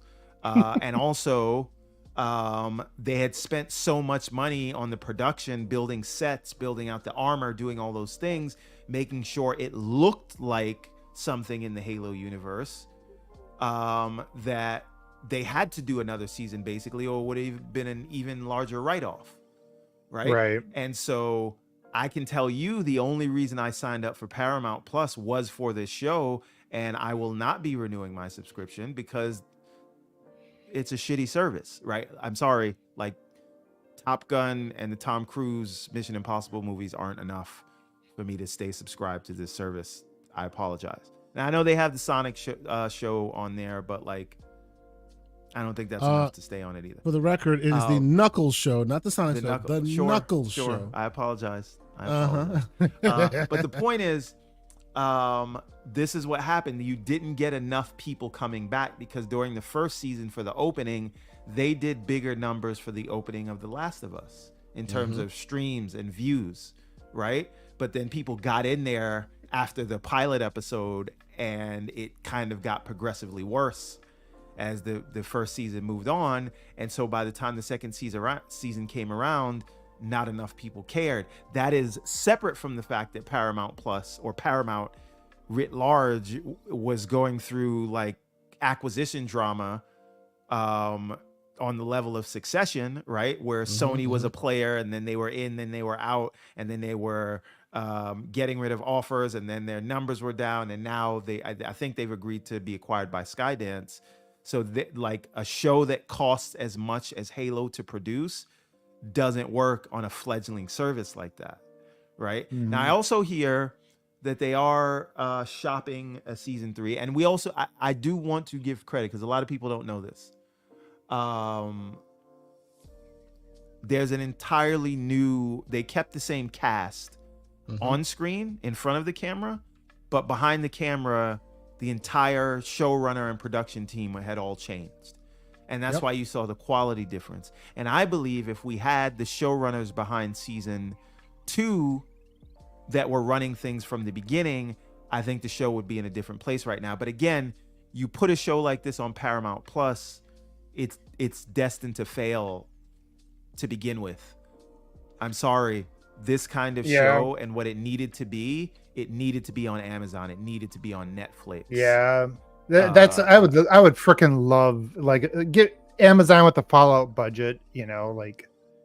Right, but the question is someone at the caliber of Jonathan Nolan interested in making a Halo show? Right? Jonathan Nolan plays Fallout. Wasn't there recently a talk of somebody else grabbing the Halo universe, talking about it at that caliber? I forget the name of the gentleman. Well, to be clear, even in this story, the current showrunners are trying to pitch the show to other networks, and we've seen Netflix pick up several shows. We've seen Netflix pick up Lucifer. We've seen Netflix pick up Arrested Development. We've seen these things happen. So I don't know that just saying Amazon picking up the show is enough. Amazon plus who behind it and how much of a budget Amazon's willing to do. But again, the relationship between Microsoft and Amazon, not when we're talking about Azure versus AWS, they're suing each other left and right. But in terms of television content, the relationship is good. They have a success. The problem is, there's an old line from Jay-Z, which is, once you tag lame, the game is follow the leader, right? And what that means is the Halo show has a certain stink on it right now. And with all the other things you could adapt, do you want to put $100 million into a show that didn't have enough interest to continue past 2 seasons? I think it needs some time to breathe. Exactly. But then what are we doing? Are we waiting another 10 years like we had to wait? You see? When now Steven we're getting back to was allegedly involved, we're getting back to the finish of the fight situation where they never finish it. Nobody ever gets to this point. The thing I would have loved to have seen, and so like the whole advantage of go ahead. Right? If you're saying, hey, Amazon, we did great with Fallout, what's our next thing? Do we want to take this show that has a bad public perception around it, as well as the game, which again is great right now, but also had a bad public perception around it? Do we want to take that and put $100 million, or do we want to put $100 million into maybe doing an Elder Scrolls show or a Doom show, right, or a Fable show, right? Yeah. The show has a negative connotation to it now, and so I think it's going to be difficult for them to find a new home for it, because anyone spending the money on this is just going to go read the headlines about season 1, and they're going to say, well, now I got to find out a way to not only make a good show, but get people to trust me that I am making a good show, because this Halo brand has the stink of the first season on it. The Stankonia, ladies and gentlemen. Yeah, yeah, That's an yeah. issue. Well, and everyone, I agree with everything you're saying there, and I actually do think that if I'm being realistic, they probably had their opportunity and swung and missed in this case. And who knows when Halo comes back? Because you're right, like Elder Scrolls is a much bigger IP than Halo is today, and they have other mega IPs.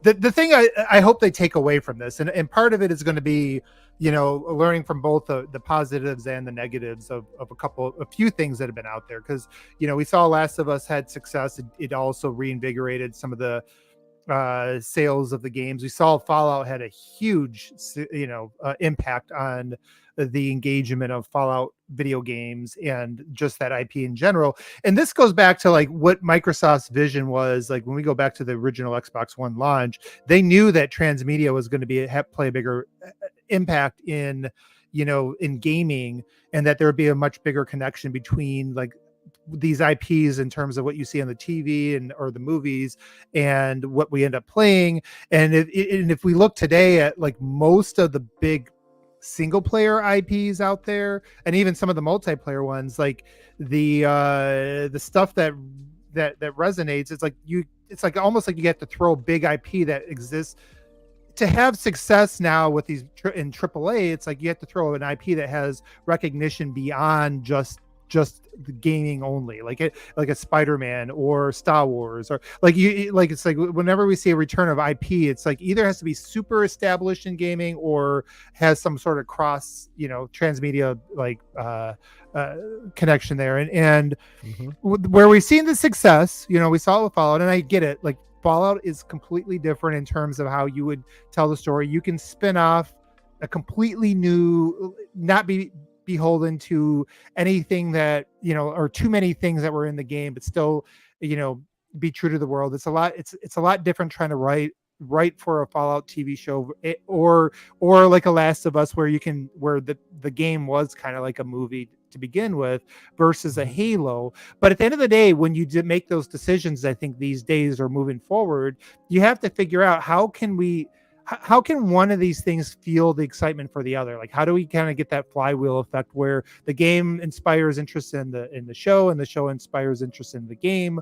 And so Halo, I think, in order for it to work, would have needed to still be at least lore faithful enough to where it inspired people to go back to the games and things like that. And it didn't have that impact at all. Let me say something, OBM. I said this from the beginning of the first season when people were complaining about a Spartan taking off their helmet in the shower.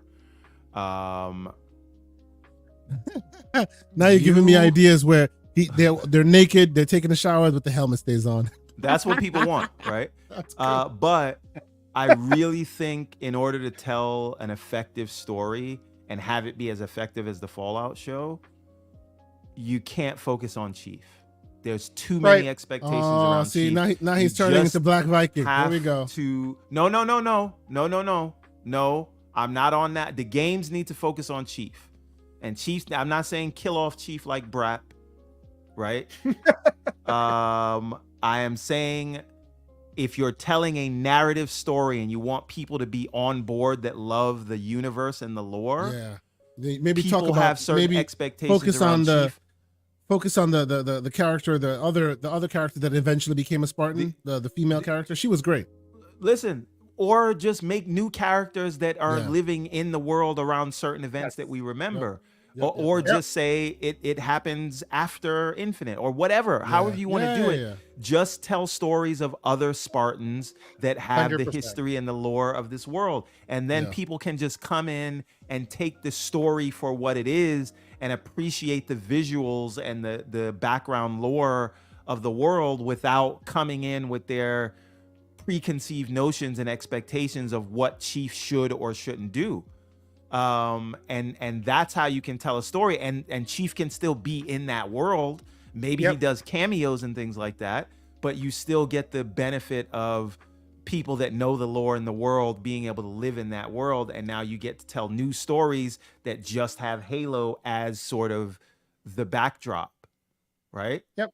And I just think that's the way you tell a story like this. And that's literally what they did in the Fallout show, right? Because True, Fallout, true, you make yeah. your own character, and they're telling stories about new characters in the world so many people know and love, and that's why it worked and So, it brought in new people, because it's an interesting world. Dr. That's all Dryrub, I'm getting at. I have to say it because Dr. Dryrub said it.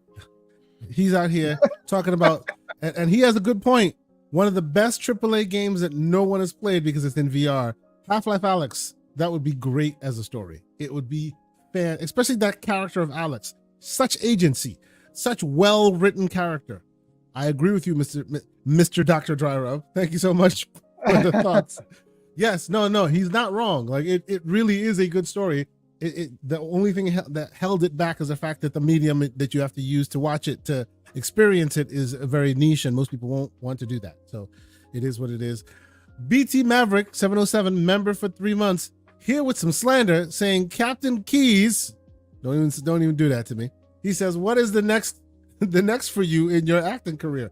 I'm gonna act like I'm not hating on you right now for that ridiculous comment. Thank you, sir. That's what I'm gonna do. That comment was not ridiculous at all, and it was rooted in historical fact. But oh, you need to calm down yourself. Calm down, Esther. You don't know what you're talking about. Anyway, let us move forward.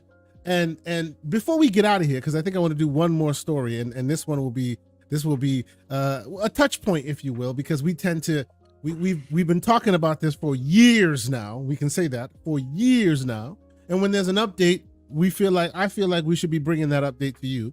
So there's some more FTC news about the thing that has already happened, that's already done, that's past us at this point, which is that the FTC saw what Microsoft has done now that they have purchased ABK, and in the upgrades and the changing of the tiers and all that, and blasted them for a degraded service. And oh, by the way, Microsoft then shortly responded after that. But I'll let you tell it, Mr. Everborn Saga. I'm sure you've been paying attention to some of these things. Is it much ado about nothing? I think it's yawn. Wake me up when they can do something about it. But I'll let you tell it. Okay, so several things that I think a lot of people aren't understanding here. So this is the FTC responding to the Ninth Circuit Appellate Court, who is currently deciding on the appeal that the FTC made to the June Judge Corley decision that was for a preliminary injunction.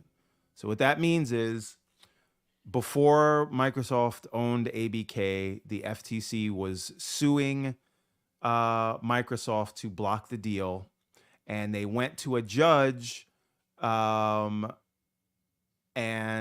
wanted to, so the FTC doesn't actually have the power to block a deal on their own, right? You need a federal court to do that. So they went to the federal court, and they basically tried to tell the court to say, you cannot close this deal. The problem is, when they lost that case, Microsoft closed the deal. So this is not to, this whole appeal is not to it's not to like take ABK away from Microsoft. It is so that they can go back to the judge and have them rewrite their decision, because the judge was only deciding on if Microsoft was to be blocked from closing the deal until the FTC's in-house case. I don't know if you guys are following me so far. I'm following you. Yep. So following I don't know if the chat is following me, but so that's what a preliminary injunction is. The problem is, all the preliminary injunction judge is deciding on, Judge Corley, Jacqueline Scott Corley, all she's deciding on is whether we should block them from closing the deal until the FTC has their day in court. They failed that attempt, and Judge Corley wrote a decision, and now the deal is closed. So even if the Ninth Circuit Court of Appeals sides with the FTC and says that Judge Corley's decision was wrong, all that happens is the case will go back to Judge Corley, and she will have to rewrite her decision based on what the Ninth Circuit Court of Appeals has said. And they argued this case in front of the Ninth Circuit Court of Appeals in December. It is now, that was December 2023. It is now the year of our Lord, 2024, in nearly the end of July, and they have not decided yet, probably because they were busy on deciding other things that are actually important. And so every now and again, when new items come up in the news, either Microsoft or FTC will go to the court and say, hey, look at this thing, in hopes that it will sway the judges. The problem is the Ninth Circuit Court of Appeals is only deciding on what Judge Jacqueline Scott Corley's decision was at the time. You cannot really present new facts under a case because this wasn't in front of Judge Corley at the time, right? Was her decision wrong at the time she made it? Now, if the appeals court sides with the FTC on certain parts of Judge Corley's decision, that will give the FTC ammo to continue their in-house trial. If the appeals court do not side with the FTC and they say Judge Corley was correct, then the FTC will have to decide whether it makes any sense at all to continue their in-house court case. The moral of the story here is the FTC is not going to let this go because they want to get language. Now, the problem is what was not really reported a while, well, not like this is, Microsoft has also made filings with the court that says, hey, Ninth Circuit Court of Appeals, look at what the Supreme Court just decided on this Verizon case, which is the FTC cannot interpret the law in the way they want and just get a deal blocked. And the Supreme Court said, no, they can't. And so that, puts a hamper by law for what the Ninth Circuit Court of Appeals can do, because, the Supreme Court sets precedent. What the FTC is doing now is taking something that is in the news and said, see, we said they were going to raise prices because of ABK, and we were right. Just take that into account when you decide whether the other things we said were correct. Now, Microsoft, in their response, said, you are grasping at straws and you didn't make this argument during your original case, and now you're just reading the news headlines following us and trying to argue new things on appeal, which is not allowed, because you're only appealing what was argued and what was decided in that case, not things that happened ex post facto. So now Microsoft says, hey, look at all these things that we said we were going to do, because your whole case was around protecting Sony, and we signed a 10-year Sony agreement. Right. And Sony, since we're doing public news articles, Sony publicly said we were thrilled to sign this deal with them. That was your whole case. And Sony signed a deal with us, and we can't pull the game away from them. And we have not pulled the game away from them. And as a matter of fact, we've made it available to more people, as we said we would. And oh, by the way, everyone that is sort of crying about everyone's that is sort of crying about price increases now, they increased prices before they closed ABK. Yep. As a matter of fact, every price went up. And that's not me saying I'm happy with it, but there's nothing to say that prices would not have gone up with inflation anyway, right? The cost of whatever. Now, let's be clear. They raised these prices because of ABK. It's right. Just the legal argument is very flimsy. And again, you can't make this argument on appeal, right? This is an appeal case that has already been argued. They've already made their arguments. They've already had their day in court. The preliminary injunction, that's already been argued. The appeal has already been argued. This is taking something from the news. The last thing I will say about this, And twice in 1 year is normal. Netflix has done it. Eat Fresh Guy. So that's the thing about that. But anyway, Microsoft argues you're saying we made this worse, but actually, the people in the console tier before were paying $11 a month, but they didn't get online. And now we're adding online, which they would have had to pay an extra $10 a month for. So they're actually saving money. So if you add online and you add the $11 a month, you get $21. You might as well go to the ultimate tier, which is what this really is. And most people, and this is not me making this up, some 80% of people who are signed up for Game Pass are on the ultimate tier. Yep. These aren't my words. Yeah. These are the FTC's words. Yeah. This is the CMA's words, right? So the last thing I'll say on this is we're all wondering why Microsoft's messaging around multi-platform has been so terrible, and why internally and externally they're making sure we know that there are no sacred cows. This is why.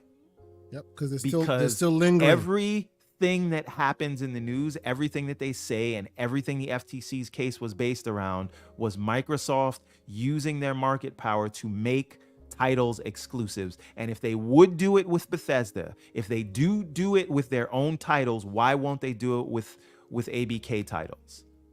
And Microsoft needs to show, because they're already on the hook now for ABK. They already spent their $72 billion. So now they're way more liability than if it got blocked before money exchanged hands. Then it would only cost them $3-4 billion. Now they're on the hook for this whole thing. And so they cannot take chances with the FTC getting any wins here. So their language, publicly and privately, needs to be there. No sacred cows, and we make more money by putting our stuff everywhere. And so when you wonder why they won't say, well, Halo or Gears will never go, because that's all we want to hear, it's because of this specifically, because they will say, see, you think exclusives will make you money, therefore you're going to do it with Call of Duty, even though it doesn't make any sense, and the FTC is being disingenuous. The block is hot, and the phone is tapped, and the streets are watching. Right? And so they have to use language publicly before the FTC goes crying to the courts again. See, exclusives are good. Exclusives make money. They're going to have to respond to another letter like this, and they can't take those chances. So keep that in mind when you wonder why Microsoft's language and messaging has been the way it's been since ABK. Yeah. I'll leave it there. I've talked enough. I was gonna actually back you up a little bit, Everborn, because you talk about the disingenuous arguments, and I think a lot of people will say, well, that just doesn't make sense. That would never fly. And I think what you're saying is that doesn't matter. Because it doesn't matter if it don't fly. Because in this particular case, I mean, this is surface level. You don't have to be super engaged in the case or anything like that, or be just a master lawyer yourself. The company that they were protecting, the whole basis of the case, Sony, as you mentioned, they themselves raised every tier of their own subscription late last year by 25%, which is exactly how much Microsoft, if you go from the $15 ultimate tier to the $20, $15 where it started all the way up to that, where they're at today, it's at the exact same percentage, 25%, in kind of in line with the inflation excuse and everything else. So even if you didn't have Call of Duty, you could basically say, hey, this is what the market, we already know this is what the market is, right? This is the leader in this segment of that, the leader that you're trying to protect in this segment of the industry just did the same exact price increase last year. So how are you tying it into just ABK? Logically, there's not much of a case there, but I think to your point, Everborn, that is the point. It's they're just going to grasp at everything they can, and that's why everything they continue to do will still matter when it comes to the exclusives and the language and everything else. Because on the surface, there should be this is almost this is like, this should be something that basically doesn't even doesn't get anywhere, in terms of an argument against their market power and everything, just based on precedent already set. But they're throwing everything against the wall they can.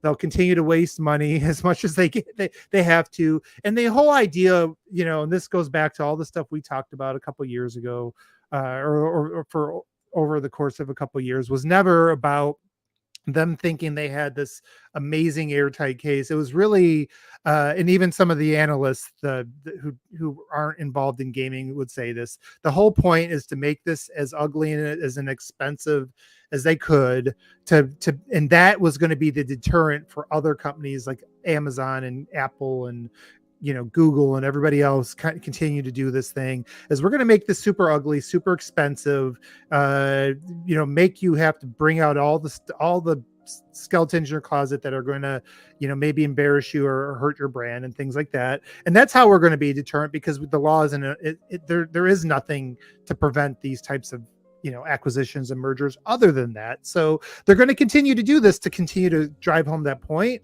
And I think that they'll if there is other big exclusives, or if they can find any other way to bring this back to the courts, they will, indefinitely, until they find somebody new to focus on. So yep, I don't disagree. I won't even venture to add my thoughts to it, because I think you guys covered it right perfectly. And Cord Wayner there, his comment is very apt here. Yes, the process is the punishment. It's not even the end result. It's the process. Nope. So there it's you go. The fact they got to go back and got to bring their lawyers in and spend more freaking money, right? Yep. Absolutely. So I think we could leave it there, because I want to be right around 3 hours today. I had a few more, but I feel like this has been a nice, well-rounded conversation. What do you think, Everborn? Do you have a few more nuggets you wish to drop, or are we good? I thought something else happened this week. Well, there was another big thing that happened this week. There are many things that have happened this week. Okay, give me something else. Just run through we could still talk about EA and how much Concord the game is doing. We could talk about Concord. We could talk about the fact that there's now questions about whether the PS5 Pro will be coming out this year. There's a lot more other places we could go, but then we're having a 5-hour podcast, sir. I still don't think the PS5 Pro makes sense. Just think about it. Just and again, what games will you play on this PS5 Pro that gets you to upgrade to it? With the exception of maybe, I don't know, GTA 5, which let's be honest, it'll probably be on 6, Xbox as well. 6. Here's the problem, right? We know a lot of these hardwares things are sold at cost, right? If not razor thin margins, and sometimes as a loss leader, right? Those are your three options in this space, right? Unless you're going to make some underpowered hardware, and that's not what the PS5 Pro is. And so if you have so many people that have not upgraded yet, right? And it costs so much to make this hardware, so much so that we're 4 years into the generation and they have not been able to lower the cost yet. You're either going to sell this thing at a massive loss and then there's bring no down the prices on sir. the others, right? There's no But subsidization. So you're gonna sell this thing to an infinitesimally small audience of hyper enthusiasts that are going to upgrade and buy whatever you put out. And we saw how well the PSVR did. And I know niche market, but the price was a factor there, and not supporting PC. Sure. But if you're going to how can you make this thing for less than, I don't know, $700? But that's my point. It's not going to be less than $700. People are buying the ROG Ally X for $800, and that thing's a potato in comparison. So again, who is going to buy that, and how much did you have to spend to manufacture and market that to this small group of people who, by the way, if you're buying a PS5 Pro, you're already an enthusiast and you already have a PS5, and so you could sell your games to these people anyway, and it is not like you're having trouble outselling the Xbox. So again, I would ask, why spend how is the juice worth the squeeze on that, and why Yeah. spend the money to make that thing? I don't get it. Um, Real quick though, I think Zach Riley is onto something. Where is my Master Cheeks controller? Come on, it sells itself. Where is my Master Cheeks controller? By the way, did you know that the cheeks on the Deadpool controller are magnetically connected? So it's literally a BBL. Oh wow! I was wondering how you're gonna hold on to that thing. So you can actually remove the cheeks. Yes. That's hilarious. That is amazing. Now I really want a Master Cheeks controller. What the hell, man? Yeah. Now The controller took a 5-day vacation to the Dominican Republic and then came back and it's fitting into dresses very nicely.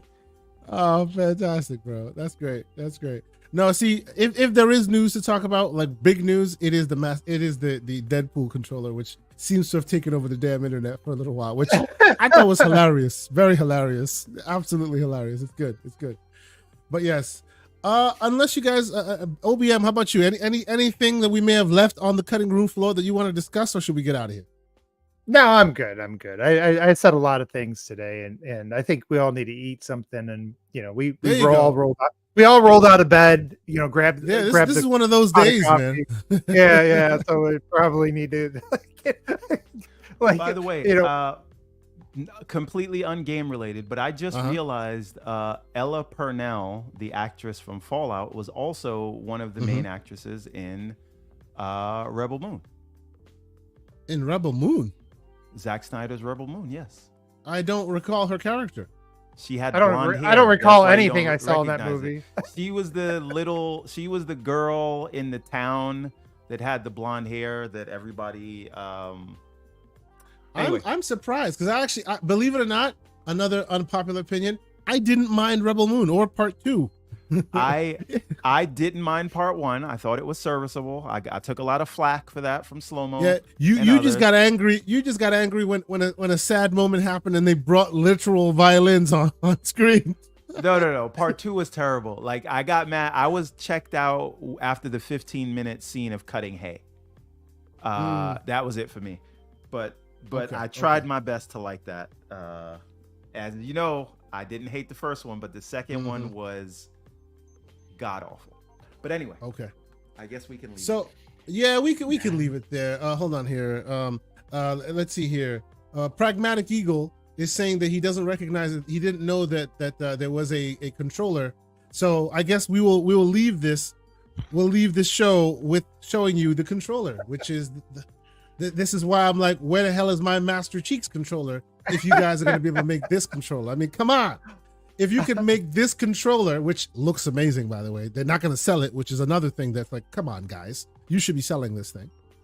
If this controller exists, I need a Master Cheeks controller, specifically Master Cheeks controller. But anyway, look at that controller. That's amazing. Anyway, while we watch this, oh my God, and the angles, Lord help us. Anyway, I will ask you, OBM, where can people keep up with your ongoings this week, sir? Where can people keep up with all your screeds of the industry that clearly we need to hear more of, sir? Yeah. Well, just follow me on Twitter. Mutha_1 is the handle. MUTHA_ONE. And it's just nice to be back with you guys. I haven't really done a lot of podcasting lately because work's been a lot of stuff, real life kind of stuff. So, but it is really, it's just nice. It gets a bit of energy. I love talking to you guys about it. You always come up with all the, not the canned responses, right? You always think of things in different contexts and angles, and also just are excited about a lot of things in the industry, and it's fun to be part of that, those conversations. And thanks for the invite. Like I said, it was kind of therapeutic to kind of, after a really busy week, just to come here and chat with you guys. So no, I appreciate that, man. It's always wonderful having you here. You're always invited whenever you need. You feel the need to come and have a nice TED talk. You know where to find us, sir. You're always welcome here. Absolutely. Yeah. And I do get like 5 TED talks in like every show. Hey, so man, I appreciate we you. appreciate that. We are a conversational podcast. You help us along. We appreciate it. Pragmatic Eagle saying, hell no, I'll be using this controller. Hey, man. like Everborn Saga is saying, you can detach it via magnets. This is amazing. Anyway, Everborn Saga, sir, how about you? Where can people keep up with your ongoings this week? I'm gonna be doing some more game dev lives this week. By the way, in the game, I have sorted the scaling issue. So the game now works on any size screen. It was initially designed only and hard coded for 800 by 480 because it was a mobile game. But now it'll work on your 4K screen or your 1440p monitor or your laptop screen or your. Will it have your DLSS television. or FSR, sir? It will not need it. But that is my next thing for this week is to handle, because right now, again, the game was designed for mobile, so it was capped at 30 FPS. Now we're going to unlock the frame rate and make sure everything else doesn't break. So that's this week's goal. Last week's goal was adding controller support to the whole game because it was designed for touch. This week's goal was dealing with scaling, and the upcoming week, like I said, is going to be unlocking the frame rate, because this thing should run at 200 or whatever frames a second, since it's a 2D platformer. I might cap it at 90 just to make the math easier, but and then I gotta fix particle effects because this new engine, I have to rewrite how the game engine handles particle shaders and things like that. Other than that, I did want to say, because we didn't get a chance for this, in Karma, with what happened with CrowdStrike, I think it was one day of the week they laid off their DEI team, and then the next day CrowdStrike happens. So Karma's a bitch. These are the things that happen. But anyway, absolutely, that's sir. it. You'll find me maybe playing some more of these games we talked about earlier, and just trying to sort the frame rate issue in the game, and I'll try to do that live as much as I can. You got to be on the Discord for that. Exactly. So you can join our Discord. Speaking of Discord, it will be part of our part of the show notes when this thing posts live, which I'll spend the rest of my day doing them show notes, making sure they look nice. If you happen to be watching us from YouTube or Twitter, we appreciate you. We say thank you. There's another option for you to be watching us, and that is thegamingcircle.com. Look at us. We are live right now on thegamingcircle.com. All of our past episodes are there as well. And if you happen to hit the blog section, you can check out some really awesome articles that we have been writing. There'll be more coming this week from all the various voices in our community. Many voices. Nobody has actually come up to me and told me who Chad Dufall is. Hilarious. You should know who Chad is. Great member of our community. His reputation precedes, and that's my pro tip. That's my hint. Tell me who Chad Dufall is and read some of his articles because they're pretty awesome. But yes, come check out thegamingcircle.com. We appreciate you guys for your continued support. And of course, obviously, the members of this channel who power us through all of the ups and downs of real life. You guys make me want to come back here and do another show because you guys are always here, always showing support. We appreciate y'all. So thank you guys so much. As for me, you can catch me most likely on gaming, on the various gaming podcasts you find me. This week, I'll most likely be back with Mr. Boomstick on Wednesday. On Monday night, I will allow Mr. Mr. John Wolf to talk my ear off about how amazing his ROG Ally X is. It should be a good time. And then shortly after, I will be receiving my X1 Mini, and I think I might do another. I might lend my hand at another game, a physical review of that one. Do some recording, trying to get my feet wet in editing and stuff. So I might do a review of that. Very excited for the handheld wars that are going to happen next week with your A1 or your X1 Mini versus the ROG Ally X. Yes, CCP versus the ROG goons. Bro, it's not even a comparison. The only claim you guys have to fame is the fact your battery is bigger. That's it. The processor's not as good. Your RAM is not as you don't have as much RAM. Like nothing else on your machine is more powerful than the X1 Mini. But yeah, you guys are gonna try and make a good show of it. We're sure. Anyway, but yes, good luck finding a case. It comes with a case, sir. That's the thing. See, it comes with a case. It's a beautiful thing. What if you need another one? I can go to their store and buy one. What if go to their store You're not going to a Best Buy. Oh, see, but this is the only claim to fame you have. You can I walk thought in it was like the a battery was troglodyte. the only. I thought You the battery can was walk- the only claim to fame. You so now can we're walk up to 2. into a store like a troglodyte and go, "I want game," So, and they'll hand it okay, to but you. that's 2 things. You started out at 1, but okay, keep going. See, here we go. On that Well- note, ladies and gentlemen, we're at 3:02. We will continue the handheld wars. Probably on Monday night. What are you doing, Everborn? You feel like coming to argue on, If I on the can, Gamers I will, Playground? because John Wolf is going to be unbearable, and He's need gonna to be on fire. It's gonna be hilarious. We're I gonna need talk to be about it, present for that. That is going to be greatness. You should get Uh-huh. MJ Dark on because you're gonna need backup that day. bro. I never need backup. I never need right. backup. Please, I have facts on my side. You guys can be all emotional all you want. You can pom twirl. As Snoop Dogg said, you can drop your pom poms and bend your ankles if you want to. Anyway, on that slanderous note, I guess we'll leave it at that. Thank you guys so much for being here. Check out the shows. Check out the articles on thegamingcircle.com. And until next week, have a good day, y'all. Keep it gaming. Peace. Thanks for being on it.